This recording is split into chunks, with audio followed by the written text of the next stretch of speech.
रूपं व्यामोहतः तदितराणि तृणाय मेने अस्मद्गुरोर्भगवतोऽस्य दयैकसिन्धोः रामानुजस्य चरणौ शरणं प्रपद्ये। मातापिता युवतयस्तनया विभूतिः सर्वं यदेव नियमेन वदन्वजानाम् आद्यस्य नः कुलपतेर्वकुलाभिरामं श्रीभक्तदङ्घ्रियुगणं प्रणमामि मूर्ध्ना। भूतं सरश्च महदाह्वयभट्टनाथ श्रीभक्तिसारकुलशेखरयोगिवाहान् भक्ताङ्घ्रिरेणुपरकालयतीन्द्रमिश्रान् श्रीमत्पराङ्कुशमुनिं प्रणतोऽस्मि नित्यम्। पितामहस्यापि पितामहाय प्राचेतसादेशफलप्रदाय श्रीभाष्यकारोत्तमदेशिकाय श्रीशैलपूर्णाय नमो नमस्तात्। आचार्यानस्मदीयानपि परमगुरून् सर्वमाचार्यवर्गं श्रीमद्रामानुजाख्यं मुनिमखिलजनोद्धारणायावतीर्णं पूर्णार्यं यामुनेयं मुनिवरमधतौ रामराजीवनेत्रौ वन्दे नाथं मुनीन्द्रं वकुलधर क्षमोनाथलक्ष्मीमुकुन्दान्। अस्मद्गुरुभ्यो नमः। शुक्लाम्बरधरं विष्णुं शशिवर्णं चतुर्भुजं प्रसन्नवदनं ध्यायेत् सर्वविघ्नोपशान्तये। यस्य द्विरदवक्त्राद्याः पारिषद्याः परश्शतं विघ्नं निघ्नन्ति सततं विश्वक्सेदन्तमाश्रये। ज्ञानानन्दमयं देवं निर्मलस्फटिकाकृतिम् आधारं सर्वविद्यानां हयग्रीवमुपास्महे। अभङ्गुरकलादान स्थूललक्षत्वमीयुषे तुङ्गाय महसे तस्मै तुरङ्गाय मुखे नमः। कूजन्तं राम रामेति मधुरं मधुराक्षरम् आरुह्य कविताशाखां वन्दे वाल्मीकिकोकिलं। वाल्मीकेर्मुनिसिंहस्य कवितावनचारिणः शृण्वन् रामकथानादं को न याति पराङ्गतिम्। यः पिबन् सततं रामचरितामृतसागरम् अतृप्तस्तं मुनिं वन्दे प्राचेतसमकल्मषं। गोष्पदीकृतवाराशिं वशकीकृतराक्षसं रामायणमहामालारत्नं वन्दे नीलात्मजम्। अञ्जनानन्दनं वीरं जानकीशोकनाशनं कपीशमक्षहन्तारं वन्दे लङ्काभयङ्करम्। आमिषीकृतमार्ताण्डं गोष्पदीकृतसागरं प्रणीकृतदशग्रीवम् आञ्जनेयं नमाम्यहं। मनोजवं मारुततुल्यवेगं जितेन्द्रियं बुद्धिमतां वरिष्ठं वातात्मजं वानरयूथमुख्यं श्रीरामदूतं शिरसा नमामि। उल्लङ्घ्य सिन्धोः सलिलं सलीलं यशोकवह्निं जनकात्मजायाः आदाय तेनैव ददाह लङ्कां नमामि तं प्राञ्जलिराञ्जनेयम्। आञ्जनेयमतिपाटलार्णं काञ्चनाद्रिकमनीयविग्रहं पारिजाततरुमूलवासिनं भावयामि पवमाननन्दनं। यत्र यत्र रघुनाथकीर्तनं तत्र तत्र कृतमस्तकाञ्जलिं बाष्पवारि परिपूर्णलोचनं मारुतिं नमत राक्षसान्तकं। वेदवेद्ये परे पुंसि जाते दशरथात्मजे वेदः प्राचेतसादासीत् साक्षात् रामायणात्मना। चरितं रघुनाथस्य शतकोटिप्रविस्तरम् एकैकमक्षरं प्रोक्तं महापातकनाशनं। शृण्वन् रामायणं भक्त्या यः पादं पदमेव वा स याति ब्रह्मणस्थानं ब्रह्मणा पूज्यते सदा। वाल्मीकिगिरिसम्भूता रामसागरगामिनी पुनाति भुवनं पुण्या रामायणमहानदी। श्लोकसारसमाकीर्णं सर्गकल्लोलसङ्कुलं काण्डग्राहमहामीनं वन्दे रामायणार्णवम्। यः कर्णाञ्जलिसम्पुटैः अहरः सम्यक् पिबत्यादरात् वाल्मीकेर्वदनारविन्दगलितं रामायणाख्यं मधु। जन्मं व्याधिजराविपत्तिमरणैः अत्यन्तसोपद्रवं संसारं स विहाय गच्छति पुमान् विष्णोः पदं शाश्वतम्। तदुपगतसमाससन्धियोगं सममधुरोपनतार्धवाक्यबद्धं रघुवरचरितं मुनिप्रणीतं दशशिरसश्च वधन् निशामयध्वं। श्रीराघवं दशरथात्मजमप्रमेयं सीतापतिं रघुकुलान्वयरत्नदीपम् आजानुबाहुवरविन्ददनायताक्षं रामं निशाचरविनाशकरं नमामि। వైదేహీ సహితం సురద్రుమతలే హైమే మహామండపే మధ్యే పుష్పకమాసనే మణిమయే వీరాసనే సుస్థితం అగ్రే వాచగితి ప్రభంజనసుతే తత్వం మునిభ్యః పరం వ్యాఖ్యాంతం భరతాదిభిః పరివృతం రామం భజే శ్యామలం. వామాంకస్థిత జానకిం పరిలసత్కోదండదండం కరే చక్రంచోర్ధ్వకరేణ బాహుయుగళే శంఖం శరన్ దక్షిణే బిభ్రాణం జలజాతపత్రనయనం భద్రాద్రిమూర్ధ్ని స్థితం కేయూరాదివిభూషితం రఘుపతిం సౌమిత్రియుక్తం భజే. ఆపదామపహత్తారం దాతారం సర్వసంపదాం లోకాభిరామం శ్రీరామం భూయో భూయో నమామ్యహం. తపస్వాధ్యాయనిరతం తపస్వీ వాగ్విదాంబరం నారదం పరిపప్రచ్ఛ వాల్మీకిర్మునిపుంగవం. ధర్మాత్మా సత్యసంధశ్చ రామో దాశరథిర్యది పౌరుషే చ ప్రతిద్వంద్వః శరైనం జహి రావణిం. సకృదేవ ప్రపన్నాయ తపాస్మీతి చ యాచతే అభయం సర్వభూతేభ్యో దదామ్యే తద్వ్రతం మమ. ధ్యాయే భద్రాద్రివైకుంఠరామం సీతారమాన్వితం శంఖచక్రధనుర్బాణధరం సౌమిత్రిసేవితం. శ్రీరామాయ నమః. శ్రీమతే రామానుజాయ నమః. రామచంద్ర మహాప్రభు అవతరించినటువంటి విళంబిరామ సంవత్సరంలో ఈ సంవత్సరం అంతా కూడా రామచంద్రమూర్తి యొక్క కథానుగుణమైనటువంటి గానం చేస్తూ కీర్తనం చేస్తూ గడపాలనేటువంటి సంకల్పంతో ప్రారంభమైనటువంటి రామాయణ ప్రవచన లహరిలో బాలకాండను ముగించుకుని అయోధ్యాకాండలోకి ప్రవేశించి అయోధ్యాకాండలో రామచంద్రమూర్తి యొక్క వనవాసపు ప్రస్థానం వరకు వచ్చాం. రామచంద్రమూర్తి అడవికి వెళ్ళడానికి సిద్ధపడ్డాడు. కౌసల్యను ఒప్పించాడు. సీతమ్మ తాను వస్తానంది. సీతను వెంట పెట్టుకున్నాడు. లక్ష్మణస్వామి కూడా నేను రాక మానను అని ముందుకు వేస్తే లక్ష్మణస్వామిని వెంట పెట్టుకున్నాడు. ప్రారంభానికి ముందే తనకున్న వస్తువులన్నీ దానాలు చేసి అందరినీ సంతృప్తిపరిచి మళ్ళీ 14 ఏళ్ళ దాకా తాను రాడు కాబట్టి తనకున్నవన్నీ కూడా విప్రోత్తములకు దీనులకు దానం చేశాడు. చేసిన వాడై శుద్ధమైనటువంటి మనస్సుతో రాముడు బయలుదేరాడు. వెళ్లే ముందు మళ్ళీ తండ్రి గారి యొక్క అనుమతి తీసుకోవాలి కాబట్టి ఏదో వెళ్ళొస్తానని వెళ్ళవలసినది అని ఆవిడంటే వెళ్ళిపోతానమ్మా ఇవ్వాడే అన్నాడు తప్ప ఇప్పుడు వెళుతున్నాను తండ్రికి చెప్పలేదు కాబట్టి మళ్ళీ తండ్రికి చెప్పాలి, తండ్రి అనుమతి గైకొనాలి అనిపించి రాముడు 33వ సర్గలో సీతాలక్ష్మణ సమేతుడై దశరథుని యొక్క అంతఃపురానికి బయలుదేరాడు. అక్కడ దాకా మనం ఆపుకున్నాం. దత్వాతు సహ వైదేహ్య బ్రాహ్మణేభ్యో ధనం బహు జగ్వతు పితరం ద్రష్టుం సీతయా సహ రాఘవౌ.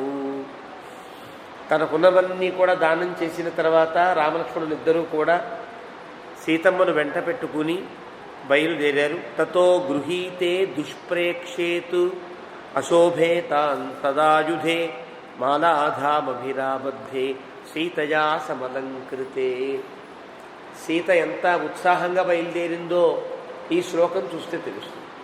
లక్ష్మణస్వామి రామచంద్రమూర్తి ధరించే ఆ ధనస్సులు ఉంటాయి కదా, ఆ ధనస్సులకి చక్కగా అలంకారం చేసింది. అడవికి వెళ్ళేటప్పుడు అలంకారం చేసుకుని మళ్ళీ వెళ్ళారంటే అర్థం ఏంటి? చాలా ఇష్టపడి కదా వెళ్తున్నట్టు లెక్క. ఇష్టం లేకపోతే వెళ్ళే తీరు వేరే ఉంటుంది. బట్టలు కుక్కేసుకుని బ్యాగు చిప్పేసుకుని ఏదో బుధాలు వేసుకుని పో నేను వెళ్ళిపోతున్నాను అన్నట్టుగా ఉంటుంది. కానీ అలా లేదు. సీతమ్మ తల్లి ఆ 2 ధనస్సులు చక్కగా చందనం రాసి మాలికలు కట్టి చక్కగా బొట్లు పెట్టి అందంగా అలంకరించింది. అంటే చాలా ఉత్సాహంగా బయలుదేరినట్టు లెక్క. ఆ రకంగా సీతమ్మ చేత అలంకృతములైనటువంటి ఆ 2 ఆయుధములను తీసుకుని వీరు బయలుదేరారు. తతః ప్రాసాదహర్మ్యాని విమాన శిఖరాని చ అధిరుహ్య జనశ్రీమాన్ ఉదాసీనో వ్యలోకయత్. రామచంద్రమూర్తి ఇంకా కాలినడకన బయలుదేరతాడు తప్ప రథం ఎక్కడని తెలిసిపోయింది అందరికీ. రాముడు ఎక్కడైతే అంతఃపురం నుండి బయలుదేరి దశరథుని యొక్క అంతఃపురం దాకా వస్తున్నాడని తెలిసిందో ఈ వార్త అందుకున్న జనమంతా క్రిక్కిరిచిపోయారు. రోడ్లన్నీ, మార్గములన్నీ కూడా పూర్తిగా నిండిపోతే అక్కడ ప్రదేశం లేనివాడు, స్థానం లేనివాడు కాస్త లేచి గబగబా విమానాలు ఎక్కి, విమానం అంటే 7 అంతస్తుల మేడ మీద ఉండేటువంటి భాగాన్ని రాజప్రాసాదాలకి విమానములు అని అంటారు. అదొక లెక్క. 7 ప్రాసాదములు ఉండాలి, 7 భవనాల పైన ఉండేటువంటి ప్రాంతాన్ని విమానము అని అంటారు. అలా విమానాలెక్కి, శిఖరాలెక్కి రాముణ్ణి చూడాలి అని జనమంతా కూడాను ఆ ప్రాసాద హర్మ్యాలన్నీ ఎక్కారు. ఆ తరువాత ఉదాసీనో వ్యలోకయతు, జై అని చెప్పడానికి వీల్లేదు, బాధపడడానికి వీల్లేదు. ఏం చేయాలో తెలియనటువంటి నిరుత్తరులై, ఏ వాక్యము పలకలేని వాళ్ళై, ఉదాసీనులై చూస్తున్నారంతా కూడా. నహిరథ్యాస్ప శక్యంతే గంతుం బహుజనాకులా ఆరుహ్య తస్మాత్ ప్రాసాదాన్ దీనా పశ్యంతి రాఘవం. అలా చూచిన వారై దీనులై రాముణ్ణి చూస్తున్నారు తప్ప రాముడితో ఏం చెప్పాలన్నా చెప్పలేనటువంటి స్థితి కదా. ఎలా ఉన్నాడు రాముడు? ధనస్సు ధరించి కేవలం సీతాలక్ష్మణ సమేతుడై కాలినడకన మాత్రమే బయలుదేరాడు. వెనకాల ఛత్రములు లేవు. పదాతిం వర్జిత ఛత్రం రామం దృష్ట్వా జనాస్తదా ఊచుర్బహువిధా వాచః శోకోపహత చేతసః. ధనస్సు ఛత్రములు లేవు, కాలినడకన బయలుదేరాడు. అలాంటి బయలుదేరినటువంటి రాముడిని చూసినటువంటి జనమంతా కూడా శోకోపహత చేతసః, అంటే శోకము చేత ఉపహతమైనటువంటి మనస్సులు కలిగిన వారైనటువంటి ఆ ప్రజలంతా ఇలా చాలా రకరకాలుగా మాట్లాడుకుంటారు. ఏం మాట్లాడుకుంటారు? ఎం యాంతం అనుయాతి స్మ చతురంగ బలం మహతు తమేకం సీతయా సార్ధం అనుయాతి స్మ లక్ష్మణ. ఎప్పుడైనా రాముడు బయలుదేరితే చతురంగ బలమంతా వెనకాల బయలుదేరుతుంది. ఎంతమంది జనం బయలుదేరుతారు? అలాంటి బలము, అలాంటి బలగము ఏమీ లేకుండా రాముడొక్కడే సీతతో పాటుగా లక్ష్మణుడు వెంట నడుస్తూ ఉంటే బయలుదేరుతున్నాడే. అయ్యో ఐశ్వర్యస్య రసజ్ఞ. పోనీ సుఖములేని తెలియని వాడు ఎక్కడో పెరిగాడు కాబట్టి సుఖాలేవో దుఃఖాలేవో తెలియదు కాబట్టి అడవిలో ఉన్నా అతను అయోధ్యలో ఉన్నా ఒకటే అనుకోవడానికి వీలు. చిన్నప్పటి నుండి రాజకుమారుడై పెరిగాడు, 3 తల్లుల బిడ్డై పెరిగాడు. కాబట్టి అందరూ చాలా ప్రేమించిన వారు రాముడు. కాబట్టి ఐశ్వర్యస్య రసజ్ఞ, ఐశ్వర్యములో ఉండే సుఖములన్నీ తెలుసు. అంటే ఉదయం ఎలాంటి ఆహారాలు తీసుకుంటారో, ఎలాంటి వస్త్రాలు కట్టుకుంటారో, ఎలాంటి ప్రవర్తనతో ఉంటారో, ఎలాంటి సౌకర్యాలు అంతఃపురంలో ఉంటాయో ఇవన్నీ తెలిసినవాడు కదా రాముడు. ఐశ్వర్యస్య రసజ్ఞ, ఐశ్వర్యముల యొక్క రసజ్ఞత కలిగినవాడు. సన్, అలా అయినవాడై కామినా అంచైవ కామద. ఎవరేం కోరితే రామా నీ దగ్గర ఈ వస్తువు బాగుంది నాకు ఇవ్వా అంటే ఇచ్చేటువంటి కోరిక, ఇచ్చేటువంటి ఒక దాతృత్వము కలిగిన, అంటే ఐశ్వర్యాన్ని ప్రేమిస్తున్నవాడే అయినప్పటికీ కూడా ఐశ్వర్యముని ఎందుకు పూర్తి మమకారం లేని వాళ్ళలాగే కనిపిస్తాడయ్యా రాముడు. నేచ్చతి ఏవ అనృతం కర్తుం పితరం ధర్మ గౌరవాత్. కేవలం ధర్మం మీద ఉండే గౌరవం చేత, గౌరవం వల్ల, తండ్రి మాట మీద ఉండే గౌరవం వల్ల, పితరం ధర్మ గౌరవాత్ అనృతం కర్తుం న ఇచ్చతి. ధర్మం మీద ఉండే గౌరవం వల్ల తన తండ్రికి ఎలాంటి అబద్ధమాడిన తప్పు రాకూడదని బయలుదేరుతున్నాడు తప్ప ఇప్పటికిప్పుడు రాముడు నేను అడవికి వెళ్ళను అంటే ఏ ధర్మము అతన్ని ఆపలేదు, ఏ వ్యక్తి తను ఆపలేడు. అలాంటి స్థితిలో ఉంది రాముని యొక్క స్థితి. రాముని యొక్క విధానం ఏదైతే ఉన్నదో మహారాజ పట్టాభిషేకానికి పూర్తిగా అర్హుడు అతను కాదనే అవకాశం ఎవరికీ లేదు. ధర్మం ఉన్నది, కానీ తండ్రి మాట, తండ్రి అబద్ధమాడాడు అనే అభిప్రాయం లోకానికి రాకూడదని మాత్రమే రాముడు బయలుదేరుతున్నాడు. కాబట్టి యాన శక్యా పురా ద్రష్టుం భూతై ఆకాశగైరపి తావద్య సీతాం పశ్యంతి రాజమార్గగతా జనా. ఇప్పటిదాకా సీత సీత అని విన్నారు తప్ప సీతమ్మను ఎవరు చూచే అవకాశం లేదు. ఎవరో అంతఃపురంలో అవరోధంలో ఉండే దాసీ జనానికి తప్ప అందరికీ సీత అందుబాటులో ఉండేది కాదు. అసూర్యం పశ్యలని పేరు ఆనాటి రాజకుమార్తెనికి. ఎవరు చూచేవారు కాదండి. ప్రజలందరికీ సీతమ్మ ఎలా ఉంటుందో ఎవరికి తెలియదు. అలాంటి సీత భూతై ఆకాశగైరపి, ఆకాశములో ఉండే దేవతలకు తెలియదు, ఈ భూమి మీద తిరిగే వాళ్ళకి ఎవరికి తెలియనటువంటి దీనిలో ఉండే సీత ఇప్పుడు అందరికీ కనిపించేటట్టుగా వెళుతుంది. సీతమ్మను చూస్తున్నారు అంత. సీతాం పశ్యంతి, రాముడిని చూచారు. అప్పటిదాకా సీత ఎలా ఉంటుందో తెలియదు, అలాంటి సీతను చూస్తున్నారంతా కూడా. అయ్యో అంగరాగోచితాం సీతాం రక్తచందన సేవిని వర్షముష్టంచ సీతంచ నేష్యంత్యాసు వివర్ణత. ఎంత బాగుంది, ఎంత అందంగా ఉంది పిల్ల. ఇలాంటి పిల్ల ఇక్కడ ఎర్రచందనం పూసుకుని మాలికలు వేసుకుని అందంగా ఉండవలసినటువంటి ఈమె అడవికి వెళితే అక్కడ ఉండేటువంటి శైత్యానికి కానీ అక్కడ ఉండేటువంటి వేడిమికి కానీ పాపం పూర్తిగా నల్లబడి పాడైపోదా, ఎంత ఇబ్బంది పడుతుందో కదా అని వీళ్ళంతా అనుకుంటున్నారు. అద్యనూనం దశరథ సత్వమావిశ్య భాషతే, రాజుగారికి ఏదో దయ్యం పట్టింది అని అంటే అలాగే మాట్లాడు. సత్వమావిశ్య భాషతే, సత్వం అంటే దయ్యం అని అర్థం. అంటే దృష్టికి అందని ఏదో అతీతమైనటువంటి శక్తి ఏదో ఆవరించింది, ఏదో పూనింది ఆయన. కాబట్టి ఇలా మాట్లాడుతున్నాడు. కానీ నహి రాజా ప్రియం పుత్రం వివాసయతు విచ్యతి, ఏ రాజైనా సరే తన ఇష్టమైనటువంటి అబ్బాయిని అడవికి పంపించడానికి ఇష్టపడతాడా? ఇష్టపడనే పడడు కదా. కాబట్టి నిర్గుణస్యాపి పుత్రస్య కథం స్యాద్ విప్రవాసనం, వాడు నిర్గుణుడు దుర్గుణుడే అయినప్పటికీ కూడా తండ్రి వదలడే, అడవికి వెళ్ళడానికి ఇష్టపడ్డే.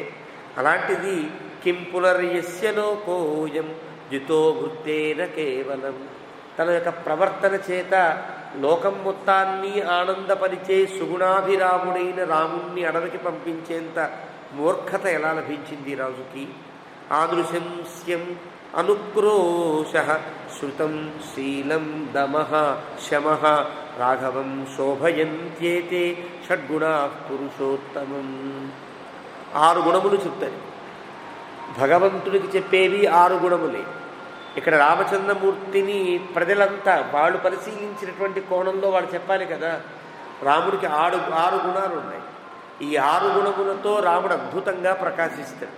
రాముని యొక్క ప్రవర్తనము, రాముని యొక్క ధర్మ పాలనము ఎలా ఉంటుందంటే ఆదృశంస్యం, ఎవడిని శారీరకంగా హింసించదు, మానసికంగా హింసించదు. అనుక్రోశ, తప్పు చేసిన వాని యందు కూడా వాడిని మళ్ళీ సరిదిద్ది దారిలో పెట్టేంత దయే ఉంటుంది తప్ప శిక్షించాలని తాపత్రయం కలిగిన వాడు కోడు రాముడు. కాబట్టి ఆనుశంస్యం అనుక్రోశ శృతం, అలానే ఏం తెలియనివాడా, ధర్మాలన్నీ తెలిసినవాడు, అన్నీ విన్నవాడు. శృతం అంటే శృత అంటే విన్నవాడు. విన్నవాడంటే వేదములో ఉండే విషయాలు, వేదాంగాల విషయాలు, వేద ధర్మాల విషయాలు అన్నీ బాగా తెలిసినవాడు.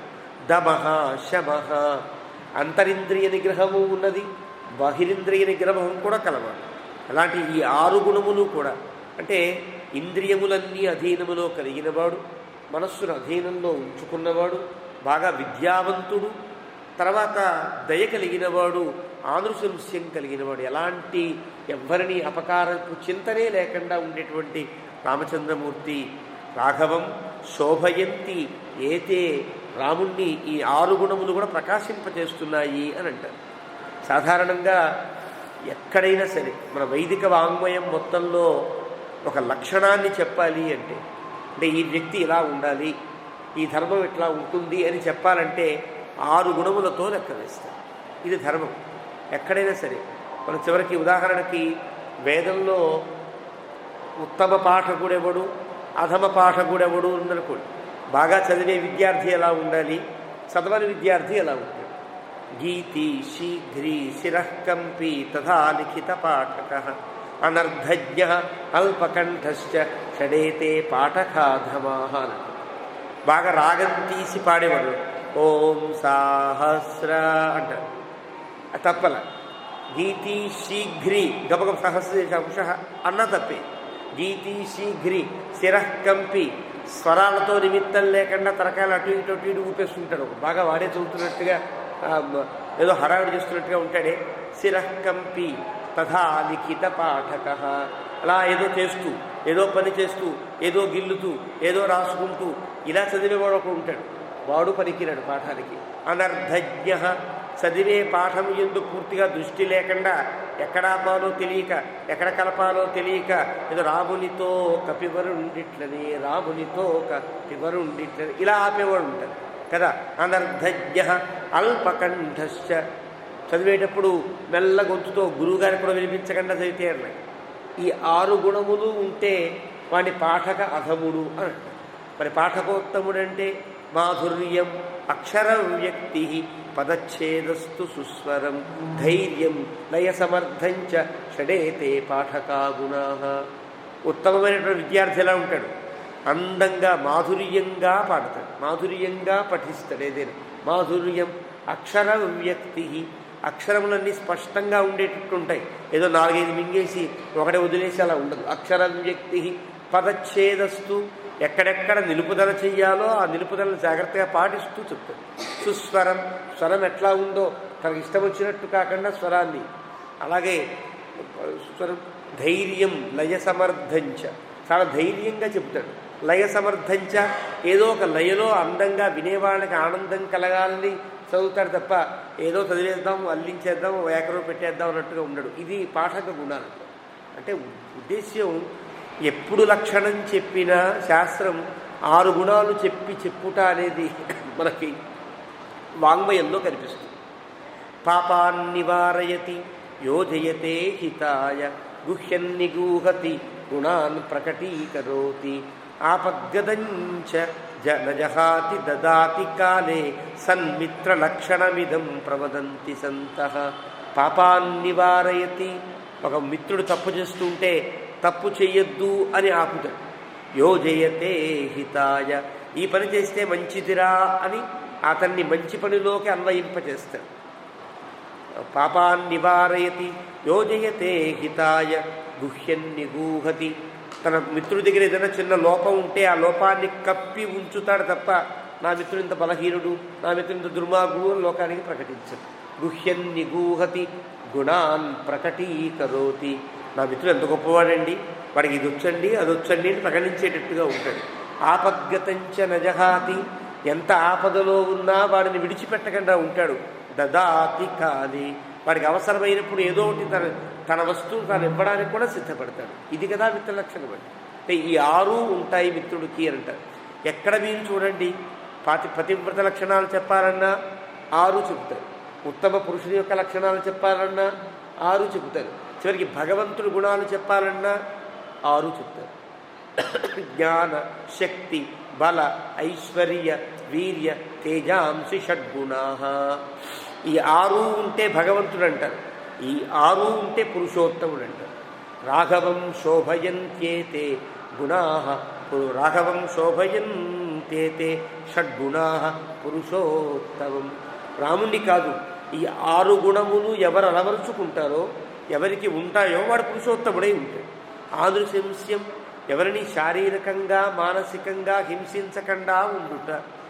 అనుశంస్యం అనుక్రోశ, ఒక వ్యక్తి తప్పు చేస్తే తప్పు చేశాడని వెంటనే శిక్షించకుండా అతను మళ్ళీ ఆ తప్పు చేయకుండా ఉండేటట్టుగా అతన్ని సరిదిద్దగలిగే దయ కలిగి ఉండాలి.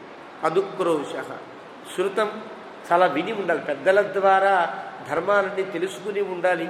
శీలం, మంచి ఉత్తమమైనటువంటి పెద్దవాడు తక్కువ వానితో కూడా కలవగలిగినా ఏ అరమరికలు లేకుండా ఉండగలగాలి. దీన్ని శీలం అనంటే. శీలం అనగానేమి అంటే ఏదో శీలం అంటే వస్తువు కాదు కదా. ఒక గొప్ప వ్యక్తి తనకంటే చాలా తక్కువ వ్యక్తితో కూడా ఏ అరమరికలు లేకుండా కలసి మెలసి జీవించగలగడాన్ని శీలము అని అంటారు. ఇది మహతాం నీరంధ్రేణ చ సంశ్లేష, అది సౌశీల్యం, శీలత అని అంటారు. పెద్ద గొప్పవాడు తక్కువ వారితో కూడా సమానంగా ప్రవర్తించగలగడం. రామచంద్రమూర్తి కథలో మనకు తెలుస్తుంది. గుహుడెంతవాడు, రాముడెంతవాడు.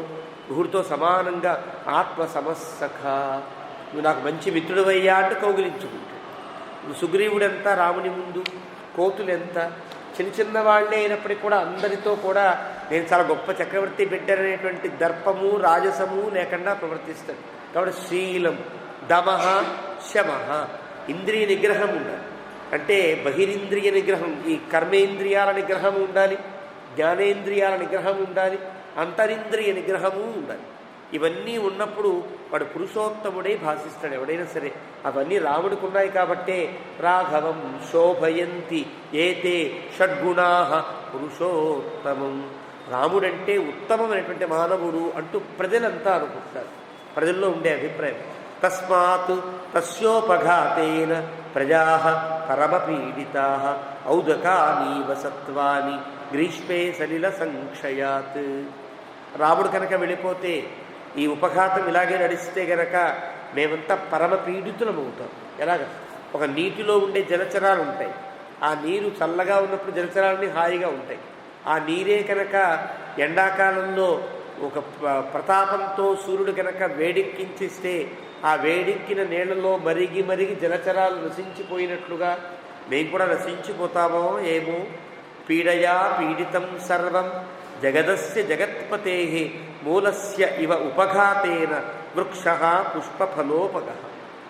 ఒక చక్కగా రాముడనేటువంటి వృక్షం, రాముడనే వృక్షం ఉంటే దానికి ఉండే కొమ్మలకి పళ్ళు పూలు అన్నీ బాగుంటాయి. ఆ వృక్షం యొక్క వేరే కనుక లేకుండా చేస్తే ఈ ఫలాలు ఎక్కడ ఉంటాయి, పుష్పాలు ఎక్కడ ఉంటాయి, పత్రాలు ఎక్కడ ఉంటాయి. రామచంద్రమూర్తి ఈ జగత్తుకు వృక్షము లాంటి వాడు, వృక్షానికి వేరు లాంటి వాడు. రాముండే కనుక విడిచిపెట్టేస్తే ఇవన్నీ మేమంతా ఉండగలుగుతామా అని బాధపడతారు వాళ్ళంతా కూడా. మూలం హేష మనుష్యానాం ధర్మసారో మహాద్యుతి పుష్పం ఫలంచ పత్రంచ శాఖాశ్చ అస్య ఇతరే జనాః. రాముడు చెట్టు అయితే మేమంతా చిన్న చిన్న వృక్ష పత్రాలు ఫలాలు లాంటి వాళ్ళని కదా. ఇప్పుడు రాముని యొక్క వేరే తెగేటట్టుగా ఒక పరిస్థితి ఏర్పడిందే అంటూ బాధపడుతున్నారు. తే లక్ష్మణ ఇవ క్షిప్రం సపత్నియ సహబాంధవా గచ్చంతం అనుగచ్చామః ఏన గచ్చతి రాఘవ. ఎలాగైతే సీతారాములిద్దరినీ లక్ష్మణస్వామి అనుసరించి వెళుతున్నాడో అలా మనం కూడా హాయిగా మనందరి మన కుటుంబాలను తీసుకుని, భార్యని బిడ్డల్ని తీసుకుని హాయిగా రాముడితోనే వెళ్ళిపోదాం. ఉద్యానాన్ని పరిత్యజ్య క్షేత్రాన్ని చ గృహాన్ని చ ఏక దుఃఖ సుఖాహ రామం అనుగచ్చామ ధార్మికం. మనకి ఈ ఉద్యానాలొద్దు, ఈ ఇళ్ళొద్దు, ఈ పొలాలొద్దు, ఈ సుఖాలొద్దు, ఈ దుఃఖాలొద్దు. అనుగచ్చామ ధార్మికం. రాముడితో ఏకమైనటువంటి సుఖ దుఃఖాలు కలిగిన వాళ్ళమై, రాముడు సుఖపడితే మనం సుఖపడతాం, రాముడు కష్టపడితే మనము కష్టపడదాం. అడవిలో ఎక్కడ ఏది బాగుంటుందో తెలియదు కదా. ఇక్కడ అడవిలో హాయిగా సమాన సుఖ దుఃఖులమై రాముడి వెంట నడుద్దాం. సముద్ధృత నిధానాన్ని పరిధ్వస్త అజిరాని చ ఉపాత్త ధనధాన్యాన్ని కృతసారాన్ని సర్వశః. మనం దాచుకున్న ఐశ్వర్యము విడిచిపెట్టేద్దాం, మనం దాచుకున్న బట్టలు విడిచిపెట్టేద్దాం, ధనము ధాన్యము ఇవన్నీ దాచుకున్నాం కదా. ఇవన్నీ మనకు అక్కల. ఎందుకు? రాముడే లేనప్పుడు ఈ ఐశ్వర్యాలు దేనికి? రజసా అభ్యవకీర్ణాని పరిత్యక్తాని దైవతై మూషకై పరిధావద్భి ఉద్భిలైరావృతాని చ. మనం విడిచిపెట్టి హాయిగా అడవిలోకి వెళ్ళిపోదాం. ఇవన్నీ మట్టి కొట్టుకుపోతాయి. ఎలకలు బిలాలు పెట్టి అన్నీ పాడి చేసేస్తే పాడైపోతుంది. మనకెందుకు? రాముడు లేనప్పుడు ఇక్కడ మనం ఉండడానికి వీలు లేదు. హాయిగా వెళ్ళిపోదాం రాముడితో. అపేతోదక ధూమాని హీన సమ్మార్జనాని చ ప్రణష్ట బలి కర్మేజ్య మంత్రహోమ జపాని చ. ఇళ్లల్లో ఇంకా ఏ ఇంట్లో కూడా పొగరాదు, అంటే వంట చేసుకునే అవకాశం లేదు కదా. పొగ లేకుండా అయిపోతాయి, ఊడ్చేవాళ్ళు లేక దుమ్ము కొట్టుకుపోతాయి. ప్రణష్ట బలి కర్మ ఇజ్య. వంట చేయకపోతే ఆరగింపులు ఉండవు, ఆరగింపు లేకపోతే బలిప్రదానాలు ఉండవు, బలిప్రదానాలు లేకపోతే పక్షులు కూడా దాని దగ్గరికి రావు కదా. అలా ఏమీ లేకుండా, మంత్రం లేకుండా, హోమం లేకుండా, జపం లేకుండా, ఆరగింపు లేకుండా, అన్నం లేకుండా ఈ ఇళ్ళన్నీ నశించిపోయి మాకు అక్కర్లా ఇవన్నీ కూడా. ఇలాంటి ఇళ్లతో నిండిన ఈ రాజ్యాన్ని కైకేయి హాయిగా పరిపాలించుకొని అని అంటున్నారు మీరు. దుష్కాలేనే భగ్నాని భిన్న భాజనవంతి చ అస్మత్యక్తాని రేష్మాని కైకేయీ ప్రతిపద్యతాం. మేము విడిచిపెట్టిన తర్వాత గిన్నెలన్నీ నశించిపోతే, గిన్నెలు పాత్రలు ఉంటాయి కదా, అవన్నీ ఇష్టం వచ్చినట్లుగా పాడైపోతే, పాడైపోయిన గిన్నెలతో, పాడైపోయిన ఇళ్లతో, పాడైపోయినటువంటి వనములతో కైకేయి సుఖంగా ఉండుగాక. కైకేయి సుఖంగా ఉంటుంది, మేమెవరం ఇక్కడ ఉండం. వనం నగరమేవాస్తు ఏన గచ్చతి రాఘవ. ఎందువల్ల? ఈ నగరమంతా వనమైపోవాలి. రాముడు ఎక్కడ ఉంటే అక్కడ వనమంతా నగరం అయిపోవాలి. అంటే నగరం అవ్వాలంటే మేమంతా వెళ్ళిపోవాలి. మేమంతా ఉంటే నగరం కదా. ఇక్కడ రాముడు ఎక్కడ ఉంటే అక్కడ నగరం. కాబట్టి ఈ నగరము వనమవుగాక. ఏన గచ్చతి రాఘవ అస్మాభిశ్చ పరిత్యక్తం పురం సంపద్యతాం వనం. మేమంతా వెళ్ళిపోయి రాముడు ఎక్కడ ఉంటే అక్కడ అడవిని వనంగా కాదు, ఒక పురంగా జీవించేస్తాము అని అంటున్నాను.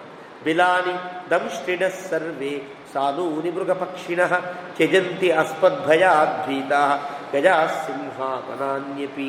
రాముడు ఒక్కడే వెళితే రకరకాల సింహాలు క్రూరముగాలు ఉండొచ్చు. ఇంతమంది వెళ్ళిపోతే మాకు భయపడేవన్నీ పారిపోతాయి. ఇంకా రాముడికి ఏ ఆపద జరగదు కదా.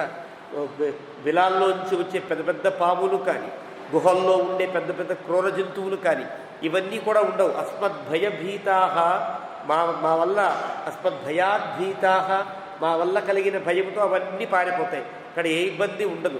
అస్మత్యక్తం ప్రపద్యంతాం సేవ్యమానం త్యజంతు చ తృణమాంస ఫలాదానాం దేశం యాన మృగద్విజం ప్రపద్యతాం భీకైకేయీ.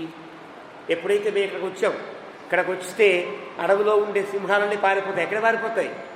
ఎవరూ లేని చోటకు పారిపోతాయి. అంటే అయోధ్యకి పారిపోతాయి. అయోధ్య అంతా అడవిగా అయిపోతుంది. అయోధ్యలో అన్ని పులులు, సింహాలు, పాములు చేరి నశించిపోయి అలాంటి అయోధ్యలో హాయిగా కైకేయి ఉండుగాక అంటూ వీళ్ళు శాపనార్థాలు అంటేనే శాపనార్థాల్లా పెడుతున్నారన్నమాట. ప్రపద్యతాం హి కైకేయీ సపుత్రా సహబాంధవై రాఘవేణ వనే సర్వే వయం వత్స్యామ నిర్వృతా. హాయిగా మనం రాముడితో పాటే అడవిలో ఆనందంగా ఉందాం. నిర్వృతా, నిర్వృత్తి అంటే ఆనందము అని అర్థం. నిర్వృతా చాలా ఆనందంగా ఉంటాం. ఇక్కడ కష్టంగా ఉండే అవకాశమే లేదు. ఇత్యేవం వివిధా వాచో ధనాజన సమీడితా శుశ్రామ రామ శ్రుత్వాచ. రాముడు తలకాయ ఉంచి వెళుతున్నాడు. ఎవరిని పలకరించేటట్టుగా లేదు. ఇందాకనైతే అందరినీ పలకరించి వెళ్ళాడు. ఇప్పుడు మాట్లాడడానికి వీల్లేదు ఎవరితో కూడా. తలకాయ ఉంచుకుని వెళ్ళిపోతున్నాడు. వీళ్ళందరి మాటలు వింటున్నాడు. మాటలు వింటే అరే అలా అనకండిరా అని కనుక వాళ్ళతో అన్నాడు అనుకో, వాళ్ళందరికీ రాముడు మాట్లాడని ధైర్యంతో ఇంకా వాళ్ళు మెచ్చిపోతారు. ఇంకా మీరు వెళ్ళడానికి వీలేదండి, మీరు ఎవరైనా వెళ్ళడానికి అని చుట్టుముట్టేస్తారు. ఇంకా ప్రయత్నం ఆగిపోతుంది. కాబట్టి ఇవన్నీ శుశ్రావచ విన్నాడు, శృత్వాచ విని కూడా నవిచక్రేస్య మానసం మనస్సులో ఇవన్నీ కూడా నేను వినడం లేదు, నాకేం వినిపించట్లేదు, ఇవన్నీ నా దారి నేను వెళ్ళిపోవాలి అనుకునేటట్టుగా మనస్సును నిగ్గపరచుకుని జాగ్రత్తగా ముందుకు వెళ్ళిపోతాడు. ఎవరికి సమాధానం చెప్పట్లా. ఈ మాటలన్నీ వింటే తప్పురా, అలా అనకూడదురా అనాలి కదా రాముడు. ఏమీ అండాల. ఎందువల్ల ఏమాత్రం అన్నా ఏమాత్రం ఖండించినా జనోపప్లవం ప్రారంభం. అంటే రాముడు మన మాటకి రెస్పాండ్ అయ్యాడనేప్పటికీ ఇంకా కాస్త మాట్లాడాలనిపిస్తుంది, ఇంకా కాస్త చేయాలనిపిస్తుంది. చేసినప్పుడు ప్రజల యొక్క తీరు ఎట్లా ఉంటుందో అవ్యవస్థగా ఉంటుంది ఇప్పుడు కదా. ఉద్యమ నాయకుడు జాగ్రత్తగా ఉన్నా ఉద్యమం కూర్చేవాళ్ళు ఎలా ఏం చేస్తారో తెలియదు. అప్పటిదాకా జాగ్రత్తగా ఉండండి, మనం శాంతంగానే ఉండాలి, జాగ్రత్తగానే ఉండాలి అంటూనే ఉంటాడు. ఈ వెనకాల వచ్చేవాళ్ళు అవిపగలు కొట్టి చేస్తూనే ఉంటారు. కారణం ప్రజలు కనుక ఉపప్లవాన్ని పొందినప్పుడు, అంటే ఒక ఉద్యమ స్ఫూర్తిని పొందినప్పుడు వాడిని ఆపేవాడు ఎవడో ఉండడు కదా. అందుకదా ఈ పోలీసు బందోబస్తుని పెడతారు. కాబట్టి అసలు ఆ పద్ధతి రాకుండా ఉండాలంటే ఏం చేయాలి? రాముడికి తెలుసు టెక్నిక్. అసలు మాట్లాడకూడదు. వీళ్ళు ఏం మాట్లాడినా వింటూ ముందుకు వెళ్ళిపోవాలి తప్ప ఎలాంటి సమాధానము చెప్పకూడదు అనుకుని రాముడు ముందుకు వెళుతున్నాడు. నతు సతు వేష్మ పితుర్దూరాత్ కైలాస శిఖర ప్రభం అభిచక్రామ ధర్మాత్మ మత్తమాతంగ విక్రమ. మత్తమాతంగ విక్రమ అంటే చాలా గంభీరమైనటువంటి నడకతో తను సహజంగా ఎలా నడుస్తాడో అలాగే, ఎక్కడ కష్టం ఉన్నట్టుగా లేదు. కష్టం వచ్చినప్పుడు మనిషిలో తొట్టుపాట్లు చాలా ఉంటాయి తెలియకుండా. మనస్సుకి పైకి అదే నాకేం కోపం లేదండి, నాకేం కష్టం లేదండి అంటూ ఉంటాడు. కానీ వాడు కూర్చున్న తీరులో, మాట్లాడే తీరులో, నడిచే తీరులో ఎక్కడో అక్కడ వాడి కష్టం కనిపిస్తూనే ఉంటుంది. కానీ రాముడు అట్లాగా కష్టం కనిపించేటట్టుగా లేడు. కష్టం లేదు కదా. మత్త మాతంగ విక్రమ. సహజంగా తాను ఎలా నడుస్తాడో గంభీరంగా అలా నడుచుకుంటూ దూరంగా కైలాస శిఖర ప్రభం, కైలాసము వల తెల్లని ఆ భవనంతో ఉండేటువంటి దశరథ మహారాజు యొక్క ఆ ప్రాసాదం దాకా వచ్చాడు. అక్కడ వినీత వీర పురుషం ప్రవిశ్యతు దృపాలయం ప్రదర్శ అవస్థితం దీనం సుమంత్రమ విదూరత. అక్కడ ఉండే ఒక పెద్ద కాపలాదారు ఉంటాడు. వాడు ఒక్కసారి తలవంచి రాముడిని ఇలా వెళ్ళమని లోపలికి స్వాగతించాడు. మెల్లగా ఆ స్వాగతాన్ని అందుకని మాటలేం లేవు, హాయిగా అలా వెళ్ళిపోతున్నారు అంతే. అంత నిశ్శబ్దంగా సాగుతుంది. అలా పెడుతూ ఉంటే దూరంగా దశరథ మహారాజు ఉండేటువంటి అంతఃపురానికి సమీపంలో ఉండే గుమ్మం దగ్గర చాలా బాధగా సుమంత్రుడు కనిపించాడు. అవిదూరత, పెద్ద దూరంలో లేడు, చాలా దగ్గరగా సుమంత్రుణ్ణి చూచాడు రాముడు.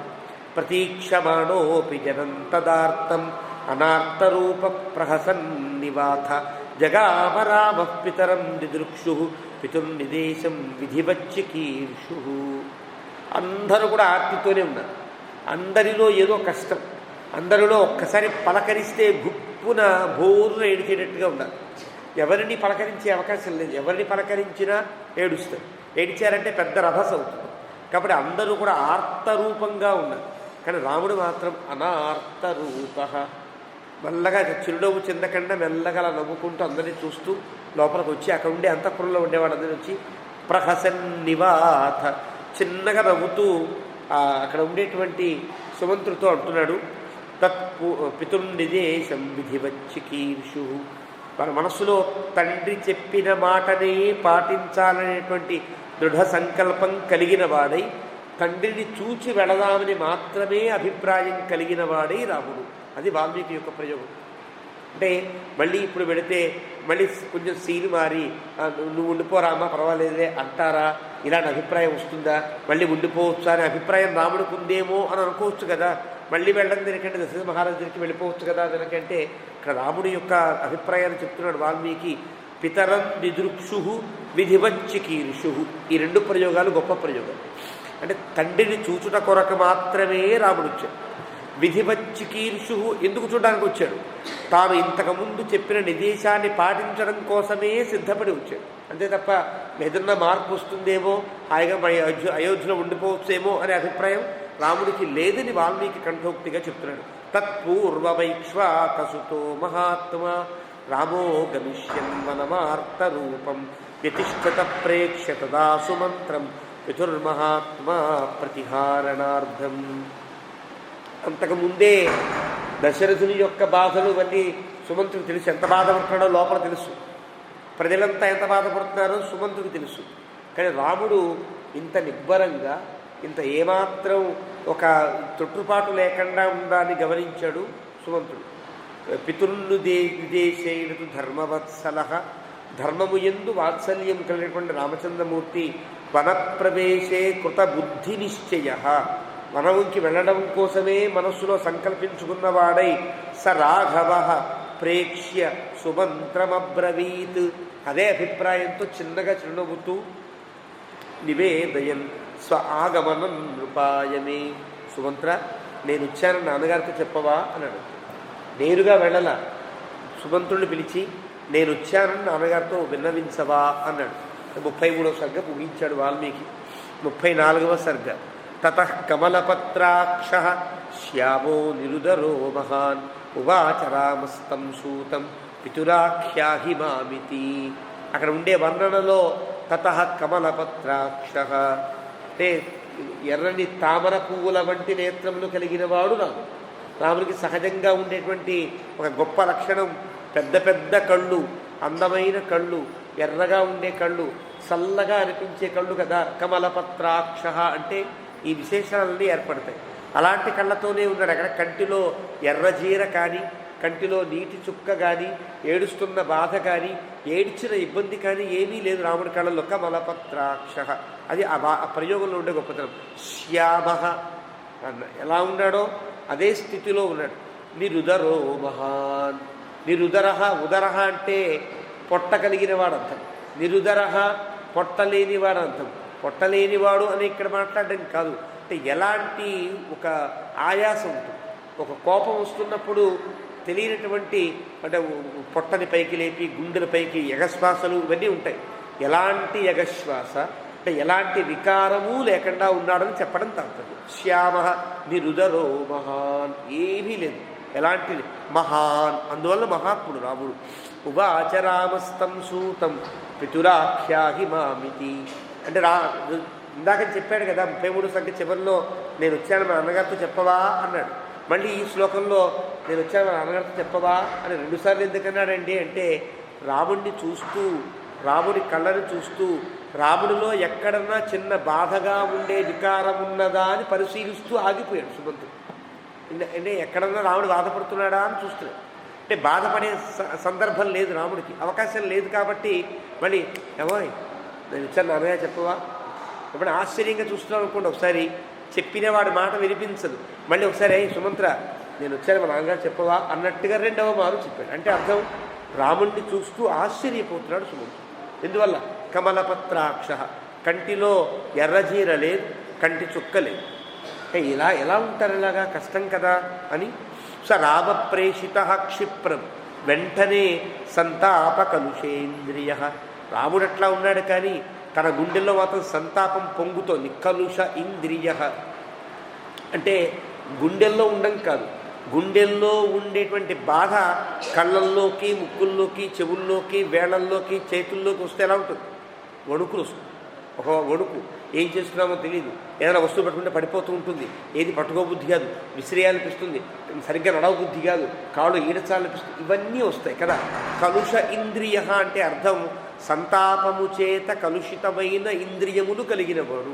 అంటే సుమంతుడు సరిగ్గా లేడు, సుమంతుడి యొక్క ప్రతి ఇంద్రియము కూడా బాధను అనుభవిస్తోంది అని చెప్పేటట్టుగా సుమంతుడు వెళ్ళే తీరు చూస్తే తెలుస్తుంది. ప్రవిశ్య నృపతిం సూతో విశ్వసంతం దదర్శ. అలాగా ప్రవిశ్య నృపతిం, అలా వెళ్ళి లోపలికి వెళ్ళి రాజుగారిని చూస్తే అక్కడ ఉండే నిశ్వసంతం దదర్శ. చాలాసేపు అయింది కదా రాముని యొక్క ఈ కథ అయ్యి, సుమారు 3-4 గంటల క్రితం జరిగింది. ఇప్పుడు దశరథుడు ఎలా ఉండాలి, రాత్రంతా నిద్రలేనివాడు, కాసేపు రిలాక్స్గా పడుకోవాలి. ఎలాంటి వాడికైనా ఎంతసేపు ఏడుస్తాడు ఎవరైనా కదా. ఇష్టమైన వ్యక్తి కనుల ముందు చనిపోయినా ఎంతసేపు బాధ ఉంటుంది. తర్వాత శారీరకమైనటువంటి ఒక స్థితి ఎప్పుడైనా ఎవరినైనా కప్పేస్తుంది కదా, నిద్ర రావడమో, ఆకలి వేయడమో ఏదో కలుగుతుంది కదా. అలాంటిది ఏం లేకుండా అప్పుడు ఎలా కూర్చుని విశ్వసంతం లాగా నిట్టూర్పుతో ఏడుస్తూనే ఉన్నాడో దశరథుడు 3 గంటల క్రితం, అలాగే ఏడుస్తున్నాడు ఒక రాజుగా. అంటే క్షణకాలం కూడా దుఃఖాన్ని అనుభవించని స్థితిలో ఉండే రాజులు 3 గంటల పాటు ఏడవడం అంటే సామాన్యమా? చూసి ఆశ్చర్యపోయాడు. అంటే సుమంతుడు ఇప్పటిదాకా దశరథుణ్ణి ఆ స్థితిలో చూడలే కాబట్టి వాల్మీకి హా అంటాడు. ఆశ్చర్యపోయాడు సుమంతుడు. కారణం, ఇలాంటి స్థితి దశరథుని యొక్క జీవితంలో ఎప్పుడు కలగల. ఎందువల్ల దశరథుడు సుమంతుడు కూడా ఒకే వయస్సు కలిగిన స్నేహితులు, ఇద్దరు కలిసి పెరిగారు, కలిసి ఉన్నారు. కౌసల్య, సుమిత్ర, కైకేయులతో కూడా సుమంతుడికి చాలా చనువు ఎక్కువ. నువ్వు నవ్వు అని పిలవగలడు. ఒక డ్రైవర్ అయి ఉండి కుటుంబంతో అంత సాన్నిహిత్యం పొందాడంటే ఎంత స్నేహం ఉంటే సాగుతుంది. ఎంత స్నేహం ఉన్నదో ఈ సర్గలో మనకు తెలుస్తుంది. వాల్మీకి చూపిస్తాడు సుమంతుని యొక్క మాటల్లో ఆ సాన్నిహిత్యం అంతా బయటపడుతుంది. ఒక డ్రైవర్ కదా, ఈయనకుండే ఒక వాహనానికి ఉండే డ్రైవర్ ఎంత కంట్రోల్లో, ఎంత దూరంగా ఉండాలి, అలా ఉండడు. సుమంత్ర తన స్నేహితుడిలా ఉంటాడు. ఆ స్నేహితుడిగా ఉండేవాడు ఇప్పటిదాకా చూడరా, తన యొక్క మిత్రుడిని ఈ స్థితిలో చూడరా, బాధ కలిగింది. ఉపరక్తమివాదిత్యం, గ్రహణం పట్టిన సూర్యుడిలా ఉన్నాడు. భస్మచ్ఛన్నమివానలం, బూడిద కప్పేసినటువంటి నిప్పులా ఉన్నాడు. తటాకమివనిష్టోయం, నీళ్లు లేని చెరువులా ఉన్నాడు. అపశ్య జగతీపతి, నీళ్లు లేని చెరువులా అంటే ఉపయోగం లేదు, ఏమీ లేదు, జీవనమే లేదు. నివురు కప్పిన నిప్పులా అంటే లోపల ఎంతో గుండెలు పగిలిపోయేంత బాధ ఉన్నది, కోపం ఉన్నది, ప్రకటించడానికి వీలు కాకుండా ధర్మము సత్యము అనే పొరలు కప్పేసి ఉన్నాయి. అలా ఉన్నాడు పాపం. ఉపరక్తమివాదిత్యం, ఈ సందర్భము గ్రహణం పట్టినట్టుగా పట్టింది కాబట్టి అలా ఉన్నాడు జగతీపతి. అలాంటి రాజుగారిని చూశాడు. ఆలోక్యతు మహాప్రాజ్ఞ పరమాకుల చేతసం రామమేవాదు శోచంతం సూత ప్రాంజలిరాసదత్. మహాప్రాజ్ఞుడితడు అంటే చాలా ఎక్కడెలా ప్రవర్తించాలో అలా ప్రవర్తించగలిగినవాడు. కాబట్టి ఒక్కసారి దశరథుని చేయి వేసి ఎడవకు దశరథ అనగలిగిన చనువే ఉన్నప్పటికీ కూడా తాను ప్రాంజలి ఒకసారి నమస్కారం చేసి ప్రాంజలి ఇలా అంటున్నాడు. తం వర్ధయిత్వ, రాజుగారికి ఎప్పుడైనా పెడితే ఏం చేయాలి, జయ మహారాజా జయ హో అన్నాను ముందు. అప్పుడు జయమా అపజయమా తర్వాత. ముందు చెప్పవలసింది జయ జయ మహావీర మహావీర ధౌరేయ, జయ జయ జయ జయ అనాల్సింది. కాబట్టి జయ జయ అని జయత్వాన్ని పలికి భయ విక్లవయా వాచ మందయా శ్లక్షణమబ్రవీత్. భయముతో విక్లవమైన అంటే భయం కలిగింది లోపల. ఈ మాట చెప్పితే దశరథుడు ఎలాంటి స్థితిని పొందుతాడో తెలియదు. ఈ మాట చెప్పచ్చా చెప్పకూడదా తెలియదు. అలాంటి విక్లవం అంటే బలహీనత పొందిన, భయము వల్ల బలహీనతను పొందినవాడై వాచా మందయా మెల్లగా ఏమనుకుంటాడో తెలియదు. శ్లక్షణమబ్రవీత్ మృదువుగా సూటిగా చెప్తున్నాడు దశరథుడికి. అయం స పురుష వ్యాఘ్ర ద్వారి తిష్టతి తే సుతః బ్రాహ్మణేభ్యో ధనం దత్వా సర్వంచ ఏవ ఉపజీవినా. మహారాజా, అయం స పురుష వ్యాఘ్ర, పురుషశ్రేష్ఠుడైనటువంటి రాముడు గుమ్మం దగ్గర నిలబడి ఉన్నాడు. ఎవరెవరికి ఏమి ఇవ్వాలో విప్రోత్తములకు దానం చేశాడు. తనను ఆశ్రయించి ఉన్న పేదలందరికీ కూడా దానాలు చేశాడు. దానాలు చేశాడంటే అర్థం ప్రయాణానికి సిద్ధపడి వచ్చాడు అర్థం. అన్నీ చేశాడు, అన్ని దానములు చేసి వచ్చాడు అన్నప్పుడే దశరథునికి హింట్ ఇచ్చాడు. అడవికి బయలుదేరడానికి సిద్ధపడి వచ్చాడు. రాముడు దెబ్బలాడడానికి రావట్లా. నేను ఎందుకు వెళ్ళాలి అని రాముడు అంటాడేమో అన్న స్థితి ఉంటుందా? ఉండదు కదా. అలా రాలేదు రాముడు. అన్నీ దానము చేసి నీ యొక్క అంగీకారం కోసమే వచ్చాడని చెప్పడానికి వీలుగా అలా వచ్చాడయ్యా.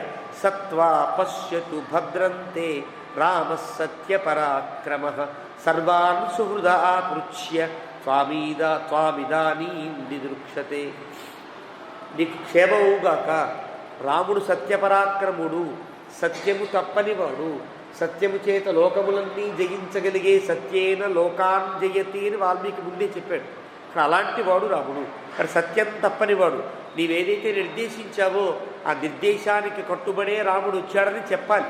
ఆ మాటల్లోనే సుమంతుడు రాముడి యొక్క స్థితిని చెప్తున్నాడు. సత్యపరాక్రముడై వచ్చాడు అంటే అడవికి వెళ్ళడానికి సిద్ధపడి వచ్చాడు.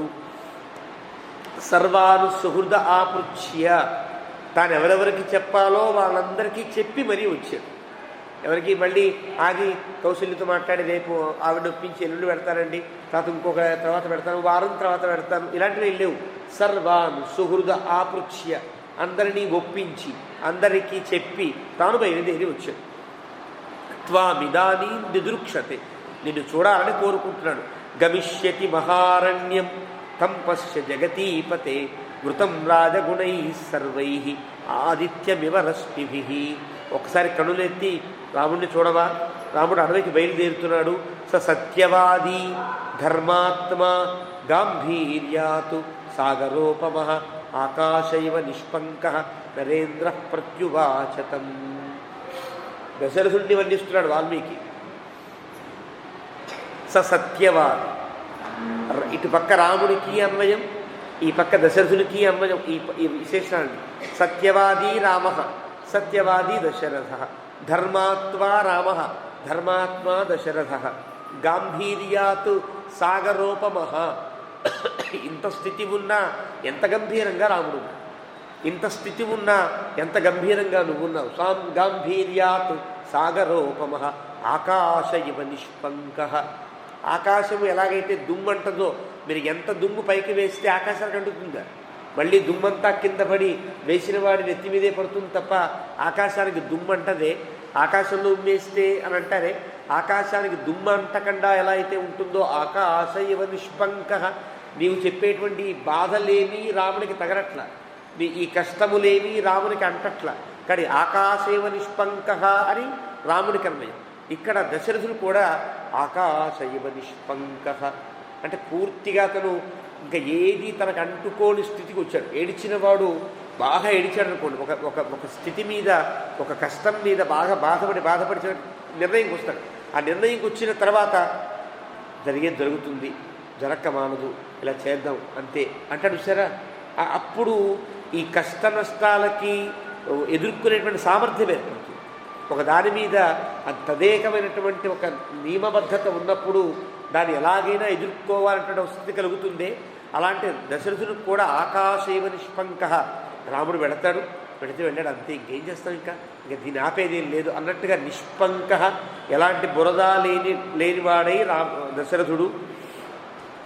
నరేంద్ర ప్రత్యువాచతం, దశరథుడు ఇలా మాట్లాడుతున్నాడు. ముందేం చెప్పాలి, రాముడిని వచ్చాడా లోపలికి రమ్మను అని చెప్పాలి. రాముడిని రమ్మని చెప్పాలా. సుమంత్ర ఆనయ మేదారాన్ ఏకేచిత్ ఇహమామకాః దారైః పరివృతః సర్వైః ద్రష్టుమిచ్ఛామి ధార్మికం. సుమంత్ర, నేను ఒక్కడిని కాదు, నా భార్యలందరినీ రమ్మను. కౌసల్య రావాలి, సుమిత్ర రావాలి, 350 మంది భార్యలు కదా ఉండే కథ వేరు. అలా 350 మంది రాజపక్తులంతా రావాలి. వాళ్ళందరూ వచ్చిన తర్వాత వాళ్ళందరి సమక్షంలో రాముడిని చూస్తా అన్నాడు. అంటే ఇంక పూర్తి ఒక నిశ్చయానికి వచ్చినటువంటి స్థితిలో మాట్లాడుతున్నాడు, ఒక యోగిలా మాట్లాడుతున్నాడు దశరథుడు. అలా అందరినీ తీసుకురా అన్నాడు. సహ అంతఃపురమతీత్యైవ స్త్రియస్సా వాక్యమబ్రవీత్ ఆర్యాః హ్వయతి వో రాజా గమ్యతాం తత్ర మాచిరం. వీళ్ళందరినీ ప్రతి అంతఃపురంకి వెళ్ళి పిలుచురావాలంటే ఎంతసేపు సమయం పడుతుంది, చాలా పడుతుంది కదా. అలా అవకాశం లేదు. ఇందువల్ల ఎప్పుడైతే దశరథుని యొక్క అంతఃపురంలో ఈ కల్లోలం ప్రారంభమైందో దశరథుని పత్నులందరూ కూడా గుమ్మం దగ్గర కాపలా ఉన్నారు. పాపం 350 మంది పాపం వెనక బయట ఉంచున్నారు. అంతఃపురం అతీత్యా ఏవ, ఒక దాటాడో లేదో వీళ్ళంతా కనిపించారు ఏడుస్తూ. అందరికీ ఒక ప్రోటోకాల్ ఉంటుంది, అలా బాధపడుతున్నారు. మీరందరినీ రాజుగారు రమ్మంటున్నారు అన్నాడు సుమంత్రుడు. అందరూ బిలబిలాముడు లోపలికి వచ్చారు. ఆ 350 మంది వచ్చారు. ఒక అంతఃపురంలో 350 మంది భార్యలు, కైకేయి, కౌసల్య, సుమిత్రాదులు. సరే వాళ్ళు ఉన్నారని చెప్పలేదు, కానీ భార్యలందరినీ రమ్మన్నాడు కదా, భార్యలందరూ అక్కడ ఉన్నారు. ఆ ఉన్న సమక్షంలో, ఇలాంటి సమక్షంలో రాముడిని చూస్తా అన్నాడు. ఇక చివరి కొసమెరుపు దశరథుడికి ఉండే ఆలోచన ఏంటంటే, ఇంతమంది భార్యల సమక్షంలో కైకేయి కొంచెం వెనకడుగు వేసి, కొంచెం అడుగు వేయచ్చు కదా. భార్యలందరూ ఏకాంతంలో అయితే మంచి పెద్ద సౌండ్ పెట్టి మాట్లాడింది, కానీ అందరూ ఉంటే అలా మాట్లాడదు కదా. అందరూ ఉన్నప్పుడు ఇలా మాట్లాడకుండా పోనీ రామ వద్దులే నువ్వు ఉండు, కానీ దూరంగా ఉండు తప్ప మా అబ్బాయి పరిపాలిస్తాడు అని కొంచెమైనా మార్పు వస్తుందా అని. సమతులందరి దగ్గర చిన్నపోరు కదా, ఎవరు కూడా సమతులంతా తిట్టేటట్టుగా చేసుకోరు కదా. కాబట్టి సమతుల దగ్గరైనా కొంచెం బెడిసి కైకేయి మాట మారుస్తుందేమో అని చిన్న ఆశ. వాళ్ళందరినీ పిలుచుకురా, వాళ్ళందరి సమక్షంలో తేల్చుకుంటా అన్నట్టుగా, అలాగా నేను రాముడిని చూస్తాను అని చెప్పాడు. అయితే వచ్చారు వాళ్ళందరూ కూడా పిలుస్తున్నాడంటే, ఏవముక్తాః స్త్రియః సర్వాః సుమంత్రేణ నృపాజ్ఞయా ప్రచక్రముస్తద్భవనం భర్తురాజ్ఞాయ శాసనం. ఒకసారి లోపలికి వచ్చారు వాళ్ళంతా కూడా. అర్ధసప్తశతాస్తాస్తు ప్రమదాః తామ్రలోచనాః. అర్ధసప్తశతాః అంటే 700లో సగం, అంటే 350 మంది. 350 మంది వచ్చారు వాళ్ళంతా కూడా. కౌసల్యాం పరివార్య అథ శనైః జగ్ముః ధృతం వ్రతః. సుమిత్ర ప్రత్యేకంగా చెప్పకపోయినా కౌసల్య వచ్చేసింది అంటే సుమిత్ర వెనకాలే ఉంటుంది. రాముడు వచ్చాడంటే లక్ష్మణుడు వెనకాలే ఉంటాడు, అంతే. ఇది నియమం. కౌసల్య వస్తే సుమిత్ర వెనకాలే ఉంటుంది అన్నమాట. అక్కడ కౌసల్యాం పరివార్యాథ. ఈ 350 మంది ఎవరి వెనకాలకు వెళ్ళారు? కౌసల్య వెనకాలకు వెళ్ళి నిల్చున్నారు. అంటే కౌసల్య మాకు అక్కయ్య, మాకు తల్లితో సమానం, మాకు సపత్ని ఆవిడకేం కష్టం కలగకుండా చూడవలసిన బాధ్యత రాజా నీది అని చెప్పడానికి వాళ్ళు తమ చేష్టతోనే ఒక సందేశం ఇచ్చినట్లుగా వాళ్ళ వెనకాలకు వచ్చారు కదా. అంటే మీ అందరి అభిప్రాయం ఏంటి అని అడగాలి దశరథుడు. అడిగితే చిన్నపోతాడు కదా. భార్యల్ని కూడా, చిన్న భార్యల్ని, తెలిసిన వాళ్ళని కూడా అడుగుతాడు సందేశాలు, మీ యొక్క అభిప్రాయాలు అడగడు. కానీ వాళ్ళ అభిప్రాయం చెప్పాలి. ఎలా చెప్పారు? కౌసల్యాం పరివార్యాథ. కౌసల్య చుట్టూ చేరారు. అంటే కౌసల్యకి ఏ కష్టము కానీ రానియకుండా చూడవలసిన బాధ్యత మీది అని వాళ్ళ యొక్క చర్యతో వాళ్ళు సందేశాన్ని ఇచ్చినట్టయింది. ఆ తర్వాత ధృతవ్రతాః శనైః జగ్ముః. అంటే మనసులో ఒకటి సంకల్పించుకుని వెళ్ళారంటే అర్థం రాముడు అడవికి వెళ్ళడానికి వీల్లేదు, కౌసల్య ఏడవడానికి వీల్లేదు, ఈ రాజ్యానికి ఇంత ఉపద్రవం రావడానికి వీల్లేదు. ఈ ధృతవ్రతులై వాళ్ళు వెళ్ళారు. ఆగతేషు చ దానేషు సమవేక్ష్య మహీపతి ఉవాచ రాజాతం సూతం సుమంత్ర ఆనయమే సుతం. అందరినీ చూచాడు, అందరి అభిప్రాయం తెలిసింది. అందరూ కౌసల్య వెనకాలకు వెళ్ళేటప్పటికే కైకేయి ఎలా ఉంటుంది? కైకేయి ఒక్కతే అయిపోయింది కదా, చాలా బాధగా ఉంటుంది కదా. ఇప్పుడు తీసుకురా మా అబ్బాయిని, మే సుతం ఆనయ, రాముడిని లోపలికి తీసుకురా అన్నాడు.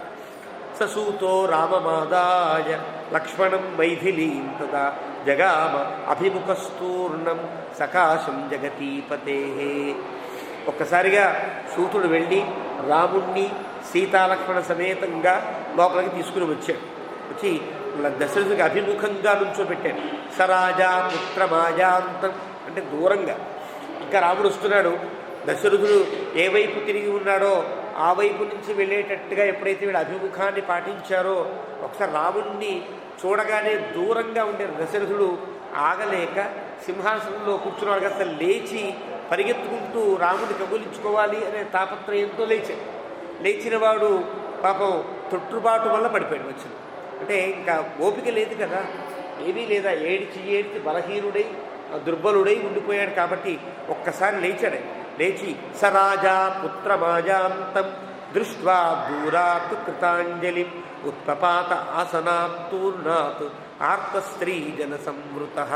రాముడిలాగా నమస్కారం చేస్తూనే వస్తున్నాడు. రాముడికి అలవాటు. అంతఃపురంలోకి చేరాలంటే ఇంతకుముందు కూడా చెప్పాడు వాల్మీకి. దశరథుని యొక్క అంతఃపురంలోకి రాగానే అంజలి ఘటించి రాముడు ఉంటాడు తప్ప వేరే అభిప్రాయంతో ఉండే కృతాంజలి. ఇలా వస్తూ ఉంటే రాముడు చూచి ఆగలేక ఒకసారి సింహాసనం నుంచి లేచాడు. లేచిన వాడే పడిపోతూ లేచాడు. ఒక ముసలివాడు కనుక లేవలేనివాడు కనుక కోపంతో లేచాడని కూడా ఎలా ఉంటుంది? ఉంటాడా? లేవాలని కోపంతో ఒక మొండి ధైర్యం తప్ప లేవంగానే పడిపోతాడు కదా. అలా పడిపోయే స్థితిలో ఉండేటప్పటికీ ఒక్కసారి వీళ్ళంతా కూడా ఒక్కసారి అరిచారు, గుల్లుమన్నారు, అయ్యో రాజుగారు పడిపోతున్నారే. అలాగా శోభిదుద్రామ నిలదొక్కుని పరిగెత్తాడు రాముడి వైపు. రాముడిని కౌగులించుకుందామని పరిగెత్తాడు. వేగేన రామం దృష్ట్వా విశాంపతి తమ అసంప్రాప్య దుఃఖార్త పపాత భువిభూర్ఛిత. అక్కడ దాకా వెళ్ళకుండానే రాముడు అక్కడెక్కడో ఉన్నాడు.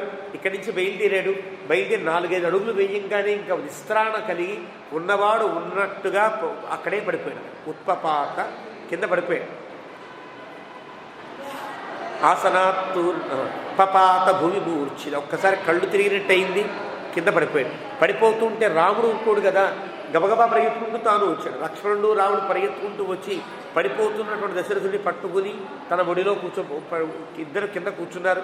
తత హతం రామ అభ్యపతతు క్షిప్రం లక్ష్మణశ్చ మహారథ విసంజమివ దుఃఖేన శశోకం నృపతిం తదా శ్రీ సహస్రనినాదశ్చ సంజజ్ఞే రాజవేష్మని హాహా రామాయితి సహసా భూషణధ్వని మూర్ఛిత.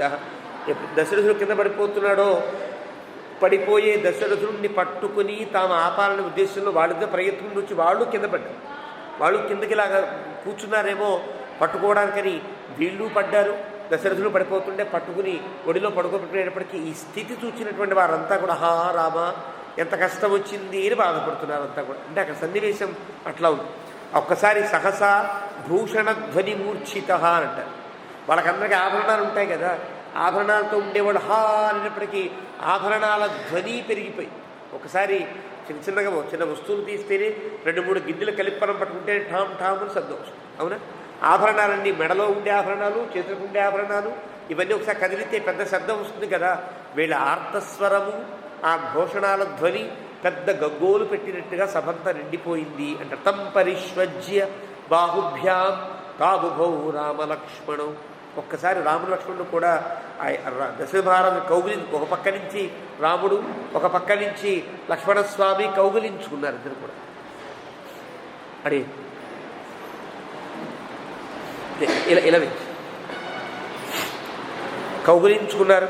కౌగులించుకుని పర్యంకే సీతయా సార్ధం ఉదంత సమవేశయన్ మెల్లగా కింద పడిపోతున్నటువంటి దశరథుడిని మెల్లగా లేపి అక్కడ ఉండే పర్యంకాస్త్రణం ఉన్నది కదా, ఎక్కడి నుంచి తాను లేచి పరిగెత్తుకుంటూ వచ్చాడో అక్కడ దాకా మెల్లగా తీసుకుని వెళ్ళి ఆ పర్యంకం మీద కూర్చోబెట్టి ఇంకా మళ్ళీ ఆయనతో నిమిత్తం లేకుండా దశరథుడు ఏదో పలకవలసిన అవసరం లేకుండా రాముడే మాట్లాడుతూ అధరామో ముహూర్తేన లబ్ధ సంజ్ఞం మహీపతిం ఉవాచ ప్రాంజలిర్భూత్వా శోకార్ణవ పరిప్లుతం. రాముడు కృతాంజలిగానే మళ్ళీ మెలుపు వచ్చింది దశరథుడికి. ఒకసారి కళ్ళు తెరిచాడు. రాముడు ఇలా అంటున్నాడు, ఆపృచ్ఛే త్వాం మహారాజా సర్వేషామీశ్వరోహి ఈశ్వరోసినః. మా అందరికీ నీవు రాజువు కదా, మా అందరికీ ఏమిటి సర్వేషాం ఈశ్వర. ఇక్కడ ఉండేటువంటి ఈ లోకంలో ఉండే వాళ్ళందరికీ నీవే కదా ప్రభువి. అలాంటి నిన్ను మహారాజా ఆపృచ్ఛే అడగడానికి వచ్చా, అంగీకారానికని వచ్చా. ప్రస్థితం దండకారణ్యం పశ్య త్వం కుశలేన మా. అడవికి బయలుదేరిన నన్ను హాయిగా కులాసాగా చూడు, అంటే ఇబ్బంది పడదు. ఇబ్బంది పడడం అంటే అయ్యో రామా అంటూ బాధపడదు.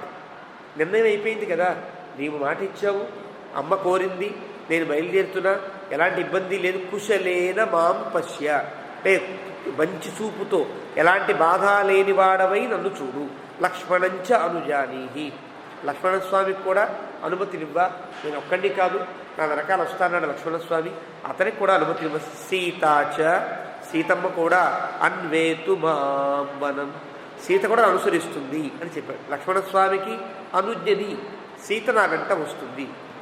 సీతకు కూడా అనుజ్ఞని అల్లా, సీతకి అనుజ్ఞ ఇవ్వడం తానే కదా, భర్తగా తన యొక్క బాధ్యత కాబట్టి తాను అంగీకరించాడు, తాను తీసుకెళ్ళడానికి సిద్ధపడ్డాడు కాబట్టి సీత నా వెనుక వస్తుంది, లక్ష్మణస్వామికి అనుమతినివ్వా అని అడిగాడు. నిజంగా లక్ష్మణస్వామికి, లక్ష్మణుడికి సీతకు కూడా అనుమతిని అడగచ్చు, తప్పేం లేదు. కానీ అక్కడ లక్ష్మణంచ అని దగ్గర లక్ష్మణం సీతాంచ అనుజానీహి ఒక అర్థం. లక్ష్మణుడికి సీతకు కూడా పర్మిషని, అనుమతిని, అంగీకారాన్ని తెలుపు. మాం అన్వేతు, సీత నన్ను అనుసరించుగాక, అంటే సీత యొక్క విషయంలో మాత్రం నిర్ధారణగా నేను తీసుకువెడతా. లక్ష్మణస్వామిని నీవు కనుక ఆపదలుచుకుంటే ఆపచ్చు, లక్ష్మణస్వామి విషయంలో తప్పదు. లక్ష్మణుడికి ఈ బాధలో, ఈ కష్టంలో పాలు పంచుకోవలసిన అవసరం లక్ష్మణస్వామికి లేదు. కానీ సీతకైతే భారీగా ఉన్నది, సీతకి తానే మాట ఇచ్చి తీసుకొచ్చాడు. కాబట్టి సీత మాం అన్వేతు, నన్ను అనుసరించబడుగాక, అనుసరిస్తుంది. అనుజాని, నువ్వైతే అంగీకారాన్ని తెలుపు. కానీ లక్ష్మణం అనుజాని, లక్ష్మణ స్వామిని మాత్రం నీ అంగీకారం కావాలి అన్నట్టుగా మాట్లాడాడు. చాలా తెలివిగా మాట్లాడేట్టు కదా. లక్ష్మణస్వామిని తీసుకువెడతా, సీతని తీసుకువెళ్తా, అంగీకరించవా అనడానికి వీల్లేదు. లక్ష్మణుడు వేరే కుమారుడు, వేరే తల్లి యొక్క కుమారుడు కదా. కానీ తండ్రి మళ్ళీ అనుమతిని ఇవ్వాలి, అనుమతిని కోరాడు. ఆ కోరే దాంట్లో రాముడికి ఉండేటువంటి గొప్పతనం అనుజానీహి సర్వాన్న, మళ్ళీ మా ముగ్గురిని కూడా నన్ను వెళ్ళడానికి అనుమతించవా. శోకముత్సృజ్య మానద, ఎప్పుడు బాధ వద్దే. మానద అంటే గౌరవాన్ని నిలబెట్టేవాడు. ఏ గౌరవం? ధర్మం యొక్క గౌరవాన్ని నిలబెట్టాలి. నువ్వు కైకేయికి ఇచ్చిన మాట యొక్క గౌరవాన్ని నిలబెట్టాలి. నీవు సత్యవాక్ పరిపాలన అనేటువంటి మానాన్ని కాపాడాలి. నాకు ఇచ్చిన నేను వెళతాననే మాట అమ్మతో చెప్పా కదా, నా గౌరవం నిలబడాలి. మానద అంటే గౌరవాన్ని నిలబెట్టువాడా, అంటే ముగ్గురు మాటకి ఏమాత్రం ఆటంకం లేని రీతిలో వెళ్ళడానికి వీలుగా నీవు అంగీకరించవలసి ఉంటుంది అని చెప్పినట్టు లెక్క ఆ విశేషణంతో. లక్ష్మణం మాంచ సీతాంచ ప్రజాపతిరివ ప్రజా, లక్ష్మణుణ్ణి, నన్ను, సీతని కూడా వెళ్ళడానికి అంగీకరించు. ప్రతీక్షమాణమం వ్యగ్రం అనుజ్ఞాం జగతీపతే ఉవాచ రాజా సంప్రేక్ష్య వనవాసాయ రాఘవం. ఎదురు చూస్తున్నాడు రాముడు అనుజ్ఞ కోసమని. అలాంటి వనవాసానికి అనుజ్ఞనివ్వలసినది అని పలికాడు. అహం రాఘవ కైకేయ్య, ఇక రాముడు దశరథుడు అంటున్నాడు. ఇంకా అనుజ్ఞనియ్యి అని తాను ముగించాడు మాటలని. దశరథ మహారాజు మాట్లాడుతున్నాడు. అహం రాఘవ, ఓ రాముడా, నేను కైకేయ్య వరదానేన మోహిత, కైకేయి చేత మోహించబడ్డ, వరదానేన చ మోహిత, వరదానము చేత మోహించబడ్డ. కైకేయ్య వరదానేన, రెండు తృతీయులు.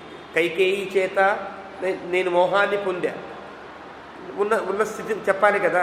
రెండవది వరదానేనచ, ఆవిడకి ఇచ్చిన వరదానము చేతన కూడా నేను బద్ధుడనై ఉన్నా. ఇంకా నేను చెరసాల్లో ఉన్నట్టే ఉన్నానయ్యా, అంటే బంధించబడి ఉన్నా, ధర్మానికి సత్యానికి కట్టుబడి ఉన్నా. ఇప్పుడు నేను చేసేది ఏం లేదు. కాబట్టి నువ్వేం చేస్తావంటే, రామా అయోధ్యాయా త్వమేవాద్య భవ రాజా నిగృహ్య మాం, నన్ను ఒకసారి బంధించి చెరసాల్లో పడేసి నువ్వే రాజులైపోవా అని అడిగాడు. అవకాశం రాముడికి ఉందన్నమాట. తండ్రి గారు తప్పు చేస్తే తండ్రి గారిని ఆ చెరసాల్లో పెట్టి తాను రాజైపోయే అవకాశం ఉన్నది అని చెప్తున్నట్టుగా చెప్తున్నాడు. అంటే నేను ఏదో దానికి మోహితుడనై బద్ధుడనైపోయా కదా, నన్ను నువ్వు బంధించేయి, చెరసాల్లో పెట్టేయి, హాయిగా నువ్వు రాజ్యానికి రాజు కావా అని అడిగాడు దశరథుడు. చిట్ట చివరిగా మళ్ళీ రాముణ్ణి ఏదో పరిశీలిస్తున్నట్టుగా. ఏవముక్తో నృపతినా, ఇలా తండ్రి అంటే రామో ధర్మభృతాంబర, ధర్మాన్ని ధరించే వాళ్ళలో శ్రేష్ఠుడు కదా రాముడు. ప్రత్యువాచ అంజలి కృత్వా పితరం వాక్యకోవిద, మళ్ళీ తండ్రి గారికి నమస్కారం చేసి వాక్యకోవిద, మాట్లాడడంలో చాలా నేర్పరి అయినటువంటి రాముడు చాలా అందంగా మాట్లాడుతున్నాడు. కాదు భవాన్ వర్షసహస్రాయ పృథివ్యాః నృపతే పతిః అహం తు అరణ్యే వక్ష్యామి నమే కార్యం త్వయా అనృతం. రాముడు చెప్పిన మాట. ఇప్పుడు కాదు దశరథ మహారాజా, నీవు ఇంకా 1000 ఏళ్ల పాటు రాజుగా ఉండాలి. నేను అరణ్యంకి వెళతా. నీ మాట, నువ్వు ఇచ్చిన మాట ఎప్పటికీ అబద్ధం కాకూడదు. దశరథుడు మాట తప్పాడనే మాట, సరే నేనేదో ఉపద్రవం చేసి నేను రాజునైపోయినా దశరథుడు మాట తప్పాడు, ఒప్పించలేడా రాముడి అనే మాట వస్తుంది కదా. ఇక్కడ దశరథుడు ఎప్పుడూ కూడా మాట తప్పడానికి వీల్లేదు. అబద్ధం ఆడిన దోషం దశరథుడికి అంటడానికి వీల్లేదు. కాబట్టి కార్యం నమే కార్యం త్వయా అనృతం. నీ చేత ఏదైతే చెప్పబడిందో అది అబద్ధం చేయడం అనేది నా వల్ల కాదు. నేను అబద్ధం చేయను. నవ పంచచ వర్షాన్ని 9, 5, 14 సంవత్సరముల పాటు వనవాసే విహృత్యతే.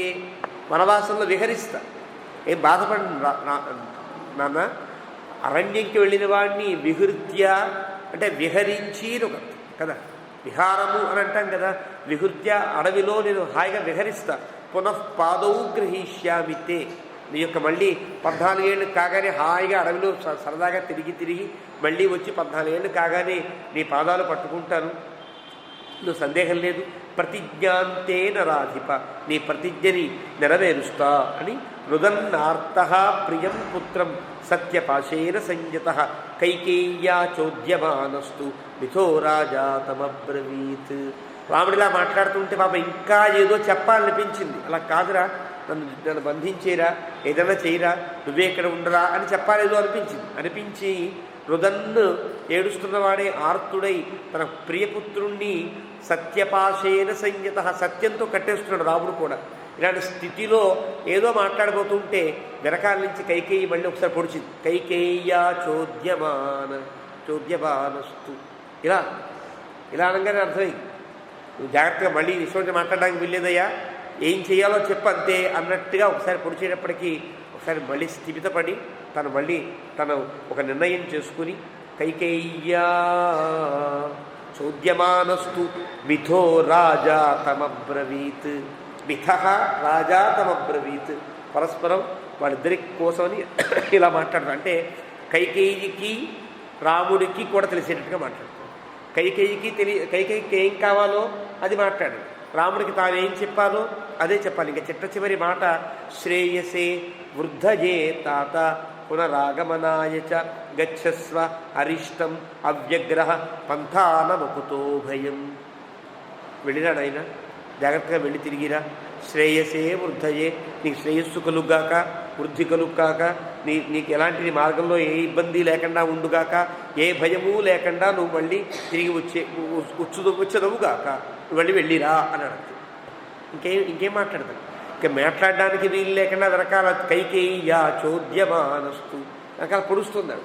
ఏ వేపు మీద పొడిచిందో, ఏ దీని మీద పొడిచిందో, చేతి మీద పొడిచిందో పొడిచేటప్పటికి ఇంకేం మాట్లాడలేక పొడిగా ఇలా మాట్లాడాడంతే. శ్రేయసే వృద్ధయే తాత పునరాగమనాయచ ఇలా మాట్లాడి నహి సత్యాత్మనస్తాత ధర్మాభిమనసస్తవ వినివర్తయితుం బుద్ధి శక్యతే రఘునందన. అంటే నువ్వు సత్యాన్ని బాగా తెలిసినవాడివి రామ, ధర్మాన్ని బాగా ఆచరించేవాడివి.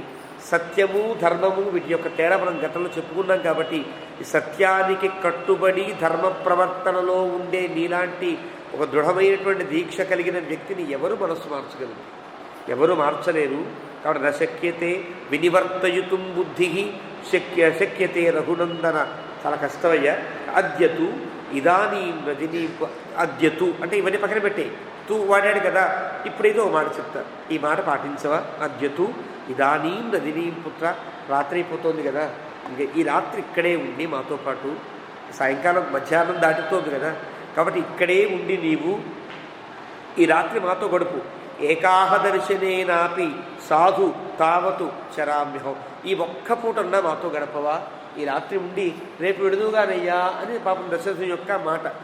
అంటే మాతరం మాంచ సంపశ్యన్ వశేమా అద్య శర్వరి తర్పితః సర్వకామైస్త్వం శ్వఃకాలే సాధయిష్యసి. ఈ రోజున అమ్మని నన్ను జాగ్రత్తగా చూసుకుని మేమిద్దరం కూడా నీతో పాటు ఆనందంగా గడిపేటట్టుగా అన్ని కోరికలు తీరేటట్టుగా నీతో ఒకసారి మాట్లాడుకుని నీకు ఏదో అన్నం పెట్టి కాఫీ ఇచ్చి టీ ఇచ్చి ఏదో నీకు మర్యాద చేసుకుంటే నీతో పాటు ఉన్న ఈ రాత్రంతా హాయిగా గడిపేటట్టు చేయవా రామా అని శ్వక్కాలే సాధయిష్యసి, రేపు పొద్దున వెడుదువు కానీ అన్నాడు దశరథుడు. కానీ రాముడిచ్చిన మాట అద్యైవ సంప్రత్యైవ అన్నాడు గతంలో కైకేయితో కూడా. ఈరోజే బయలుదేరుతానన్నాడు కదా. దుష్కరం క్రియతే పుత్ర, ఎంత కష్టమైన పని చేస్తున్నావు నాన్న. సర్వదా రాఘవత్వయ, నీతో ఇంత అద్భుతమైనటువంటి దుష్కరమైనటువంటి కర్మ చేయబడుతుందయ్యా. మత్ప్రియార్థం, నా కోసం కదా, నన్ను ఇష్టపడడానికి, నాకు ప్రియాన్ని కలిగించడానికి కదా. ప్రియాన్ని త్యక్వా యద్యాసి జనం వనం, కేవలం నాకు ఆనందం కలిగించడం కోసమే కదా నువ్వంటే ఆనందపడేవాళ్ళు, నీ వల్ల ఆనందం పొందేవాళ్ళు, నిన్ను ఆనందించేసినటువంటి వాళ్ళందరినీ విడిచిపెట్టి వెళ్ళిపోతున్నావే.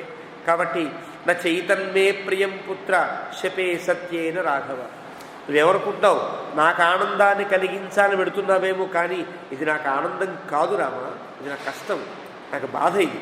కానీ నేను సత్యం మీద ఒట్టు వేసి చెప్తున్నా, నీవు వెళ్ళిపోవుట నాకు ఆనందము కానే కాదు.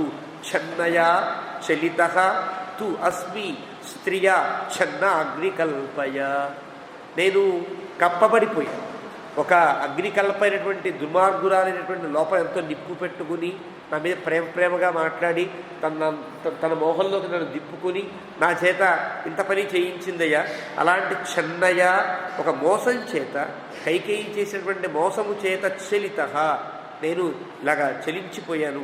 వంచన యాతు లబ్ధామే తాంత్వం నిస్తర్తుమిచ్చసి అనయా వృత్త సాధిన్య కైకేయ్య అభిప్రచోదిత.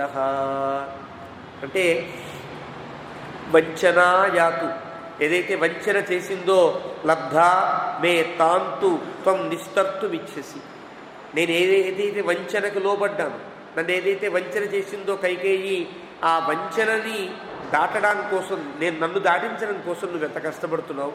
అనయా వృత్త సాధిన్య కైకేయ్య అభిప్రచోదిత.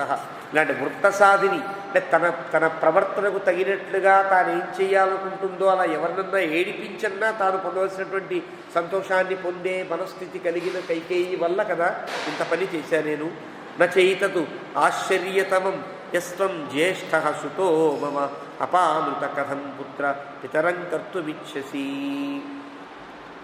ఇది గొప్ప ఆశ్చర్యమా? నువ్వు నచ ఏతత్ ఆశ్చర్యతమం యహ త్వం జ్యేష్ఠ సుతో మమ, నువ్వు నాకు పెద్ద కుమారుడు, పెద్ద ఆశ్చర్యపోతుందే ఉన్నట్టుగా అనిపించట్లా. కానీ అపామృత కథం పుత్ర, ఇది పెద్ద గొప్ప విషయమేం కాదు. నన్ను అబద్ధమాడినటువంటి స్థితి నుండి రక్షించడం కోసం కదా నువ్వు ఇంత దుష్కరమైన కర్మ చేస్తున్నావు. ఇది గొప్ప పని అనుకుంటున్నావా అంటే ఉద్దేశ్యం నువ్వు వెళ్ళవద్దు, ఇక్కడే ఉండిపో అని చెప్పడం దశరథుడి యొక్క మాటల్లో. అథ రామ తథా శ్రుత్వా, ఈ మాటలు విన్నాడు రాముడు. పితు ఆర్తస్య భాషితం, ఆర్తుడై పలుకుతున్నాడు కదా, ఆర్తితో పలుకుతున్నాడు తప్ప ధర్మము సత్యము దీనికి లోబడి కాదు కదా, ఏదో తన ఆర్తి కొద్దీ పలుకుతున్నట్టే అనిపించింది. లక్ష్మణేన సహభ్రాత్ర దీనో వచనమబ్రవీత్, రాముడు కూడా దీనుడై లక్ష్మణునితో కలిసి ఇలా మాట్లాడుతున్నాడు. ప్రాప్స్యామి యానద్య గుణాన్ కోమేశ్వస్తాన్ ప్రదాస్యతి అపక్రమణమేవాత సర్వకామైరహం వృణే. ఈరోజు వెళ్ళడానికి అన్ని గుణములు ఏర్పడ్డాయి, ముహూర్తమంతా ఏర్పడి మళ్ళీ రేపటికి వాయిదా వేసేటువంటి అవకాశం లేదు. రేపు పరిస్థితులు ఎలా మారతాయో, ఎలాంటి స్థితి కలుగుతుందో తెలియదు కదా నాన్న. కాబట్టి ఈరోజు సర్వకామై అహం వృడే, అన్ని కోరికలతో పాటు నేను కోరుకుంటున్నాను. అంటే నేను నీతో ఉన్నట్టే, నువ్వు ఇచ్చిన ఆదరణ అంతా పొందినట్టే, నీ ప్రేమ నేనంతా పొందినట్టే. కానీ ఏం కోరుకుంటున్నానంటే ఇయం సరాష్ట్ర సజన ధనధాన్య సమాకుల మయా విసృష్ట వసుధ భరతాయ ప్రదీయత. ఈ రాష్ట్రములతో కూడి, జనములతో కూడి, ధనధాన్యములతో కూడి నాచే విడవబడిన, అంటే నేను విడిచిపెట్టాను, నాకు ఇంకా ఈ రాజ్యం వద్దు అని దృఢ సంకల్పానికి వచ్చాను. ఇది నాకు నువ్వు మనసా సంకల్పించి వైదిక కర్మానుగుణంగా నాకు అప్పచెప్తున్నావు కదా రాజ్యాన్ని, నేను మానసికంగా విసృష్టామయ, ఇది విడిచిపెట్టేశాను. భరతాయ ప్రదీయత, భరతునికి ఇవ్వలసింది. వనవాసకృతా బుద్ధి నమేద్య నచమేద్య చలిష్యతి. వనవాసానికి వెళ్ళాలి అని నేను ఏదైతే అనుకున్నానో అది ఏమాత్రం ఆ అభిప్రాయం మారదు నాన్న. యస్తుష్టేన వరోదత్త కైకేయ్యై వరదత్వయ దీయతాన్నిఖిలేనేవ సత్యస్తం భవ పార్థివ. నీవు ఏ ఆనందంతో అయితే కైకేయీ మాతకి వరమిచ్చావో ఆ వరం నిజముగాక, ఎక్కడ నీకు అసత్య కథనము అంటకుండా ఉండుగాక. సత్యస్వం భవ పార్థివ, నువ్వు సత్యవంతుడు కావాలి, ఇదే నా కోరిక. అహం నిదేశం భవతః యథోక్తమనుపాలయన్ చతుర్దశ సమాహ వత్స్యే వనే వనచరై సహ. నీవు నిర్దేశించినట్లుగా, నీవు ఆజ్ఞాపించినట్లుగా అడవిలో నేనుంటా. యథోక్తమనుపాలయన్, నీవు చెప్పినట్టుగా పరిపాలిస్తూ 14 సంవత్సరములు కూడా వనచరాలతో నేను గడుపుతాను. మా విమర్శో వసుమతి భరతాయ ప్రదీయత, ఎలాంటి సంకోచము లేకుండా భరతునికి రాజ్యాన్ని ఇవ్వలసింది. ఎలాంటి సంకోచం పెట్టుకోవద్దు, భరతునికి రాజ్యాన్ని ఇవ్వలసింది. నహిమే కాంక్షితం రాజ్యం సుఖమాత్మనివా ప్రియం. నాకు ఈ రాజ్యం మీద కానీ ఎలాంటి కాంక్ష లేదు, సుఖము ఎందు కూడా నాకు కాంక్ష లేదు నాన్న. యథాని దేశం కర్తుం వై తవైవ రఘునందన రఘునందన, కేవలం నీ యొక్క ఆజ్ఞను పాటించడం తప్ప నాకు అభిప్రాయం లేనే లేదు. తపగచ్చతు తే దుఃఖం మా భూ బాష్ప పరిప్లుత నహి క్షుభ్యతి దుర్ధరశ సముద్ర సరితాపతి. ఎన్ని నదులు చేరినా కూడా సముద్రం ఏడుస్తుంది, సముద్రం ఉప్పొంగిపోయి బాధపడుతుందా? ఎన్ని తమలో కలిసినప్పటికి కూడా గంభీరంగా ఉంటుంది కదా సముద్రం. నువ్వు సముద్రంలాగా ఉండాలి తప్ప ఇలా అల్లకల్లోలం కాకూడదు. నువ్వు సముద్రంలా గంభీరంగా ఉండు. ఇప్పటికి నీకుండే దుఃఖమంతా పోవాలి. నీ కళ్ళ నీళ్లు కారుతున్నాయి, కళ్ళ నీళ్లు కారడానికి వీల్లేదు. హాయిగా నువ్వు దుర్ధర్షుడవై ఉండాలి తప్ప సముద్రం వలె ఉండాలి నాన్న అని చెప్పాడు. నైవాహం రాజ్యమిచ్చ, నాకు రాజ్యం అక్కర్లా, నా సుఖం సుఖాలు అక్కర్లా, నచవైధిలి, నాకు ఏ కోరికలు లేవునన్నా. నైవ సర్వా నిమాన్ కామా నస్వర్గం నైవ జీవి, నాకు ఏ కోరికలు లేవు. భార్య ఉండాలి, సుఖాలు ఉండాలి, రాజ్యం కావాలి, ఏవో చాలా చిన్న చిన్న కోరికలు ఉన్నాయి అనుకుంటున్నావేమో. నాకు ఏ కోరికలు లేవు. స్వర్గం నైవ నాకు స్వర్గము అదేదో ఒక పొందాలని కూడా లేదయ్యా, జీవితం మీద కూడా ఆశ లేదంటున్నా. త్వామహం సత్యమిచ్చామి నానృతం పురుషర్షభ, నిన్ను సత్యవంతునిగా చూడడమే, నీకు అబద్ధపు దోషం అంటకుండా ఉండడం చేయడమే నా బాధ్యత తప్ప ఇంతకు మించి నాకు ఎలాంటి కోరిక లేదు. ఇది రాముడి యొక్క చిట్ట చివరి గట్టిగా నిర్ణయించుకున్న మాటలు ఇవన్నీ కూడా. కాబట్టి ప్రత్యక్షం తవ సత్యేన సుకృతేన చ తే శపే, ఇది ఏదో ఊరికే నోటి మాటగా అనడం లేదు నాన్న, సత్యం మీద ఒట్టు వేసి చెప్తున్నా, సత్యం మీద నా న్యాసం చేసి చెప్తున్నాను. ఇది ఖచ్చితంగా నిన్ను సత్యవంతునిగా ఉంచడం కోసమే నేను వెళుతున్నా, మరో అభిప్రాయం నాకు లేదు. నచ శక్యం వయా తాత స్థాతుం క్షణమపి ప్రభో నశోకం ధారయస్వ ఇమం నహిమేస్తి విపర్యయ. ఇక నేను క్షణం కూడా ఇక్కడ ఉండకూడదు నాన్న, కాబట్టి మీరు శోకాన్ని ధరించండి. నహిమేస్తి విపర్యయ, నా యొక్క నిర్ణయానికి ఎలాంటి మార్పు ఉండదు. అర్థిత హి అస్మి కైకేయ్య వనం గచ్చ ఇతి రాఘవ. రామ వరానికి వెళ్ళు అంది మా అమ్మ, మా చిన్నమ్మ కదా. మాచ మయాచ ముక్తం వ్రజామి ఇది, నేను కూడా వెడతానమ్మా అని చెప్పాను. వెళ్ళు రామ అడవికి అంది, వెడతానమ్మా అని నేను చెప్పాను. తత్సత్యం అనుపాలయే, అది నిజంగానే పాటించి తీరుతా. అంటే అమ్మ చెప్పింది నేను వెడతా. మాచ ఉత్కంఠాంకృథా దేవ, ఉత్కంఠ పడవద్దయ్యా. వనే రంశ్యామహే వయం, మేము వనంలో హాయిగా ఉంటాం. ఎలా ఉంటుంది వనం? ప్రశాంత హరిణా కీర్ణే నానాశకుని నాదితే, హాయిగా రకరకాల పక్షుల యొక్క కిలకల రవాలతో ప్రశాంతంగా హాయిగా అడవిలో మేము గడుపుతాం తప్ప ఎలాంటి ఇబ్బంది పడుతూ అయ్యో వనం కడవలసి వచ్చింది అనే బాధ మాకు లేదు. వనే రంశ్యామహే వయం, ఆనందంగా ఉంటాము. పితాహి దైవతం తాత దేవతానామపి శ్రుతం తస్మాత్ దైవతమిత్యేవ కరిష్యామి పితుర్వచః. దేవతలకు కూడా తండ్రి మాట శిరోధార్యంగా ఉండాలి. దేవతలంతకి తండ్రి ఎవరు? బ్రహ్మదేవుడు కదా. వారు ఎలాంటి పనులు చేసినా బ్రహ్మదేవుని యొక్క ఆజ్ఞతో చేయాలి తప్ప బ్రహ్మదేవుని ఆజ్ఞను మీరి ఎవరు ఏ పని చేయకుండా ఎలాగైతే ఉంటారో తండ్రి ఎప్పుడు తండ్రి దైవంతో సమానం కదా నాన్న. కాబట్టి పితాహి దైవతం తాత దేవతానామపి శ్రుతం, దేవతలకు కూడా ఆయన తండ్రిని గౌరవిస్తారు కదా, తండ్రిని దైవంగా చూస్తారు కదా. కాబట్టి తస్మాత్ దైవతమిత్యేవ కరిష్యామి పితుర్వచ, నీ యొక్క మాటలని దేవుడు చెప్పిన మాటల వలె పాటిస్తారు. ఇది దైవశాస్త్రంగా భావిస్తారు. చతుర్దశసు వర్షేషు గతేషు నరసత్తమ పునర్ద్రక్షసి మాం ప్రాప్తం సంతాపోయం విముచ్యత. 14 ఏళ్ళు గడవగానే నాన్న మళ్ళీ నువ్వు చూస్తావు నన్ను, ఈ బాధ అంతా పోగొట్టుకో. ఏన సంస్తంభనీయోయం సర్వో బాష్పగణో జన సత్వం పురుషశార్దూల కిమర్థం విక్రియాంగత. నీ కన్నీళ్లు ఆపుకో, నీ కష్టాన్ని దిగమింగుకో. ఇక్కడ ఉండేటువంటి వారందరూ కూడా నిన్ను చూస్తే ఇంకా బేలపడిపోరు. వాళ్ళంతా నీవే ఇలా ఉంటే తక్కిన వాళ్ళంతా కూడా ఇంకా బేలగా అయిపోతారు. కిమర్థం విక్రియాంగత, ఎందుకు నువ్వు అంత కష్టపడుతావు మానసికంగా. పురంచ రాష్ట్రంచ మహీచ కేవల మయా విసృష్ట భరతాయ దీయతాం అహన్నిదేశం భవతోనుపాలయన్ వనంగమిష్యామి చిరాయ సేవితుం. ఈ పురాన్ని, రాష్ట్రాన్ని, ఈ భూమిని మొత్తం అంతా విడిచి మానసికంగా ఎలాంటి దాని మీద ఏ కోరిక లేకుండా విడిచిపెట్టి భరతునికి ఇవ్వలసింది. నాకు ఎలాంటి కోరిక లేదు. అహం నిదేశం భవతః అనుపాలయన్, నీ యొక్క నిదేశాన్ని పాటిస్తూ నీ యొక్క ఆజ్ఞని పరిపాలిస్తూ వనంగమిష్యామి చిరాయ సేవితుం. మళ్ళీ నేను తిరిగి వస్తాను చాలా కాలం తర్వాత, నేను అడవికి వెడతాను. మయా నిసృష్టాం భరతో మహీమిమాం సుశైల షండాం సపురాం సకాననాం శివాం సుసీమాం అనుశాస్తు కేవలం త్వయా యదుక్తం నృపతే తథాస్తు తతు. అంటే ఇక్కడ ఉండే విశేషాన్ని చూస్తే రాముడికి ఏదైనా చిన్న కోపం కలిగిందా అనిపించేటట్టుగా ఉంటాయి శ్లోకాల్లో. ఎలా ఉంటాడు? మయా నిసృష్టాం భరతః మహీ ఇమాం సశైల షండాం సపురాం సకాననాం. చక్కగా అడవులతో, చక్కగా ఉద్యానవనాలతో, చక్కగా ఫలపుష్పాది వృక్షాలతో అద్భుతంగా సమృద్ధంగా ఉండే ఈ అయోధ్యని భరతుడే పరిపాలించుగాక అన్నప్పుడు నాకేమి వినిపిస్తుంది? చిన్న కాపు వినిపిస్తుంది కదా. అంటే అర్థం ఏంటంటే, నేను వెళ్ళానని ఉపద్రవం కలిగించి ప్రజలంతా నా వెనకాల వచ్చేసి మళ్ళీ అయోధ్యని అడవిగా మారుస్తానని ఇందాక విన్నాడు రాముడు కదా. వస్తున్నప్పుడు రాముడు విన్న మాటలు తన మనస్సులో ఉన్నాయి. ఒకవేళ నేను వెళితే నా వెనకాలే వీళ్ళంతా వచ్చేస్తారు. దశరథుడు కూడా నేను నీ వెనకాల వచ్చేస్తా, కౌసల్య వచ్చేస్తుంది, నరదేవపత్రులంతా వచ్చేస్తారు.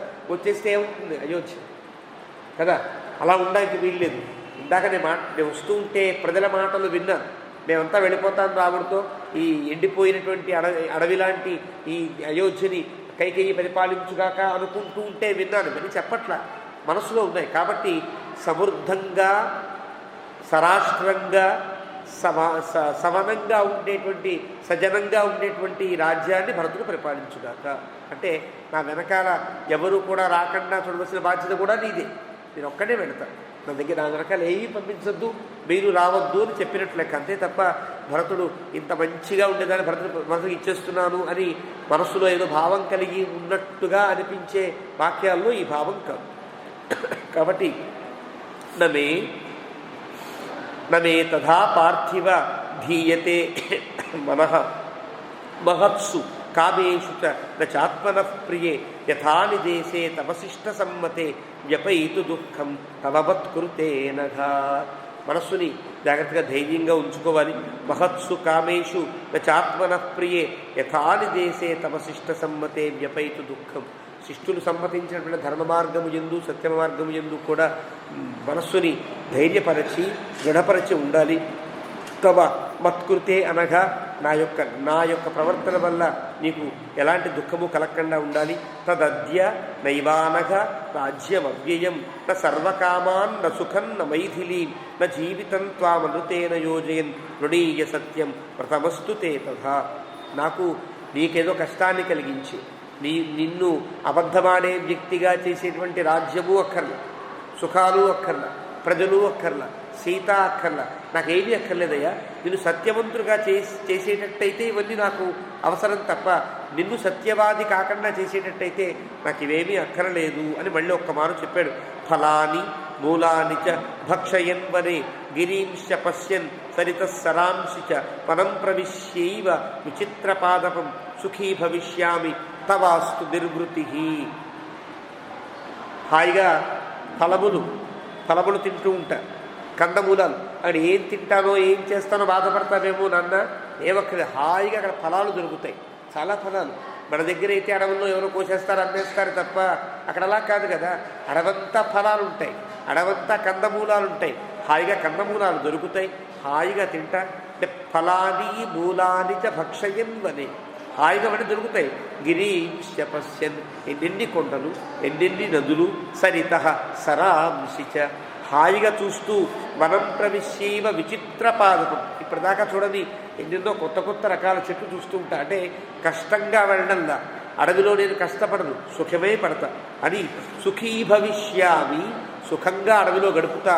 తవ అస్తు నిర్వృతి, నీకు ఆనందము కలుగుగాక, ఏమీ నువ్వు బాధపడక్కర్లేదు. నేను ఏం తింటానో, ఎక్కడ పడుకుంటానో, ఏం చేస్తానో నీకు బాధ అక్కర్లేదు నాన్న, హాయిగా ఉంటాను నేను. ఏవం స రాజా వ్యసనాభిపన్న శోకేన దుఃఖేన చ తామ్యమాన ఆలింగ్య పుత్రం సువినష్ట సంజ్ఞ మోహంగతో నైవ చిచేష్ట కించిత్. ఇలా పలుకుతూ ఉంటే రాముడు వ్యసనాభిపన్న, దుఃఖం నిండిపోయిన వాడై, శోకేన దుఃఖేన చ తామ్యమాన, దుఃఖం మనస్సులో ఉంటుంది, శోకం బయటికి ఎగజిమ్ముతూ ఉంటుంది. దశరథుడు ఎలా ఉన్నాడు? శోకము దుఃఖముతో నిండి ఉన్నాడు. అంటే భోరున ఏడుస్తున్నాడు, మనస్సులో గుండె నిండా దుఃఖం, పై నిండా కన్నీళ్ళు. అలా ఏడుస్తూ ఆలింగ్య పుత్రం, రాముడిని కౌగిలించుకున్నాడు. సువినష్ట సంజ్ఞ, ఒకసారి మూర్ఛపోయినట్టుగా అయిపోయాడు, ఒకసారి సౌజ్ఞ కోల్పోయి అలా కౌగిలించుకున్నాడు, అలాగే ఉండిపోయి. మోహంగత నైవ చిచేష్ట కించిత్, రాముడిని కౌగిలించుకున్నవాడు అలా కొన్ని క్షణాల పాటు ఆగిపోయాడు, బొమ్మలా ఆగిపోయాడు. అంటే ఏమాత్రం ఏ చర్య లేకుండా ఆగిపోయాడు. ఇలాంటి స్థితిలో దేవ్య తత సంరుధు సమేత తాంబర్జయిత్వా నరదేవ పత్ని. ఈ దృశ్యం చూసేటప్పటికీ దశరథుని భార్యలందరూ గగ్గోలు పెట్టారు, ఒక్కసారి భోరు ఏడ్చారు. ఏమయ్యాడో తెలియదు కదా, ఒకసారి గుండె ఆగిపోయిందో లేదో తెలియదు.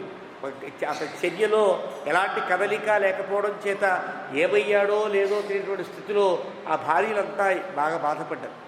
ఒక్క ఆవిడ తప్ప తక్కిన వాళ్ళంతా ఏడ్చారు అన్నాడు వాల్మీకి. నరదేవ పత్ని తాంబర్జయిత్వ, నరదేవ అంటే కైకేయి తప్ప అందరూ పంపాలి. కైకేయి ఇంకా అదే ఉంది మనస్సులో, అంతే. రుదన్ సుమంత్రోపి జగామ మూర్ఛ, అప్పటిదాకా సుమంత్రుడు దూరంగా చూస్తున్నాడు, బాగా ఏడుపు వచ్చింది సుమంత్రుడు కూడా. తన యొక్క స్నేహితుడు దశరథుడు అంటే రాజు, తర్వాత అది వేరే, రసికుడు తర్వాత వేరే విషయాలు. తన చిన్నప్పటి నుండి కలిసి ఉన్నటువంటి గొప్ప స్నేహం ఉన్నది దశరథుడికి, ఆ సుమంత్రుడికి కూడా. ఆ స్నేహంతో, ఆ భావంతో ఇతనికి దుఃఖం ఆగల. ఒకసారి ఏడుపు వచ్చి జగామ మూర్ఛ, తను కూడా మూర్ఛపోయినంత పనిచేసి హాహాకృతం తత్ర బభూవ సర్వం, అంతా కూడా అన్ని చోట్ల పెద్ద ఆహాకృతం ఏర్పడింది. ఒక్కసారి గగ్గోలు పెట్టేశారు. దశరథుడు ఉన్నాడో లేదో తెలియదు, కౌగిలించుకున్నవాడు కౌగిలించుకున్నట్టుగా ఆగిపోయాడు, చేష్ట లేదు. అలా ఆగిపోతే అంటూ 34వ సర్గని వాల్మీకి ముగించారు. ఇక్కడ దాకా మనం ఆపుదాం. రేపటి రోజు కొంచెం శరీరం అనుకూలిస్తే కొంచెం ఎక్కువసేపు చెప్పుకునే ప్రయత్నం చేద్దాం. ఏవమే తత్పురావృత్తం ఆఖ్యానం భద్రమస్తు వః ప్రవ్యాహరత విశ్రద్ధం బలం విష్ణో ప్రవర్ధతాం లాభస్తేషాం జయస్తేషాం కుతస్తేషాం పరాభవః ఏషామిందీవరస్యామో హృదయస్థో జనార్దనః కాలే వర్షతు పర్జన్యః పృథివీ సస్యశాలినీ ఏషోయం క్షోభరహితః బ్రాహ్మణాः సంతు నిర్భయాः కావేరీ వర్ధతాం కాలే కాలే వర్షతు వాసవః శ్రీరంగనాథో జయతు శ్రీరంగశ్రీశ్చ వర్ధతాం స్వస్తి ప్రజాభ్యః పరిపాలయంతాం న్యాయ్యేన మార్గేణ మహీం మహీషాः గోబ్రాహ్మణేభ్యः శుభమస్తు నిత్యం లోకాः సమస్తాः సుఖినో భవంతు.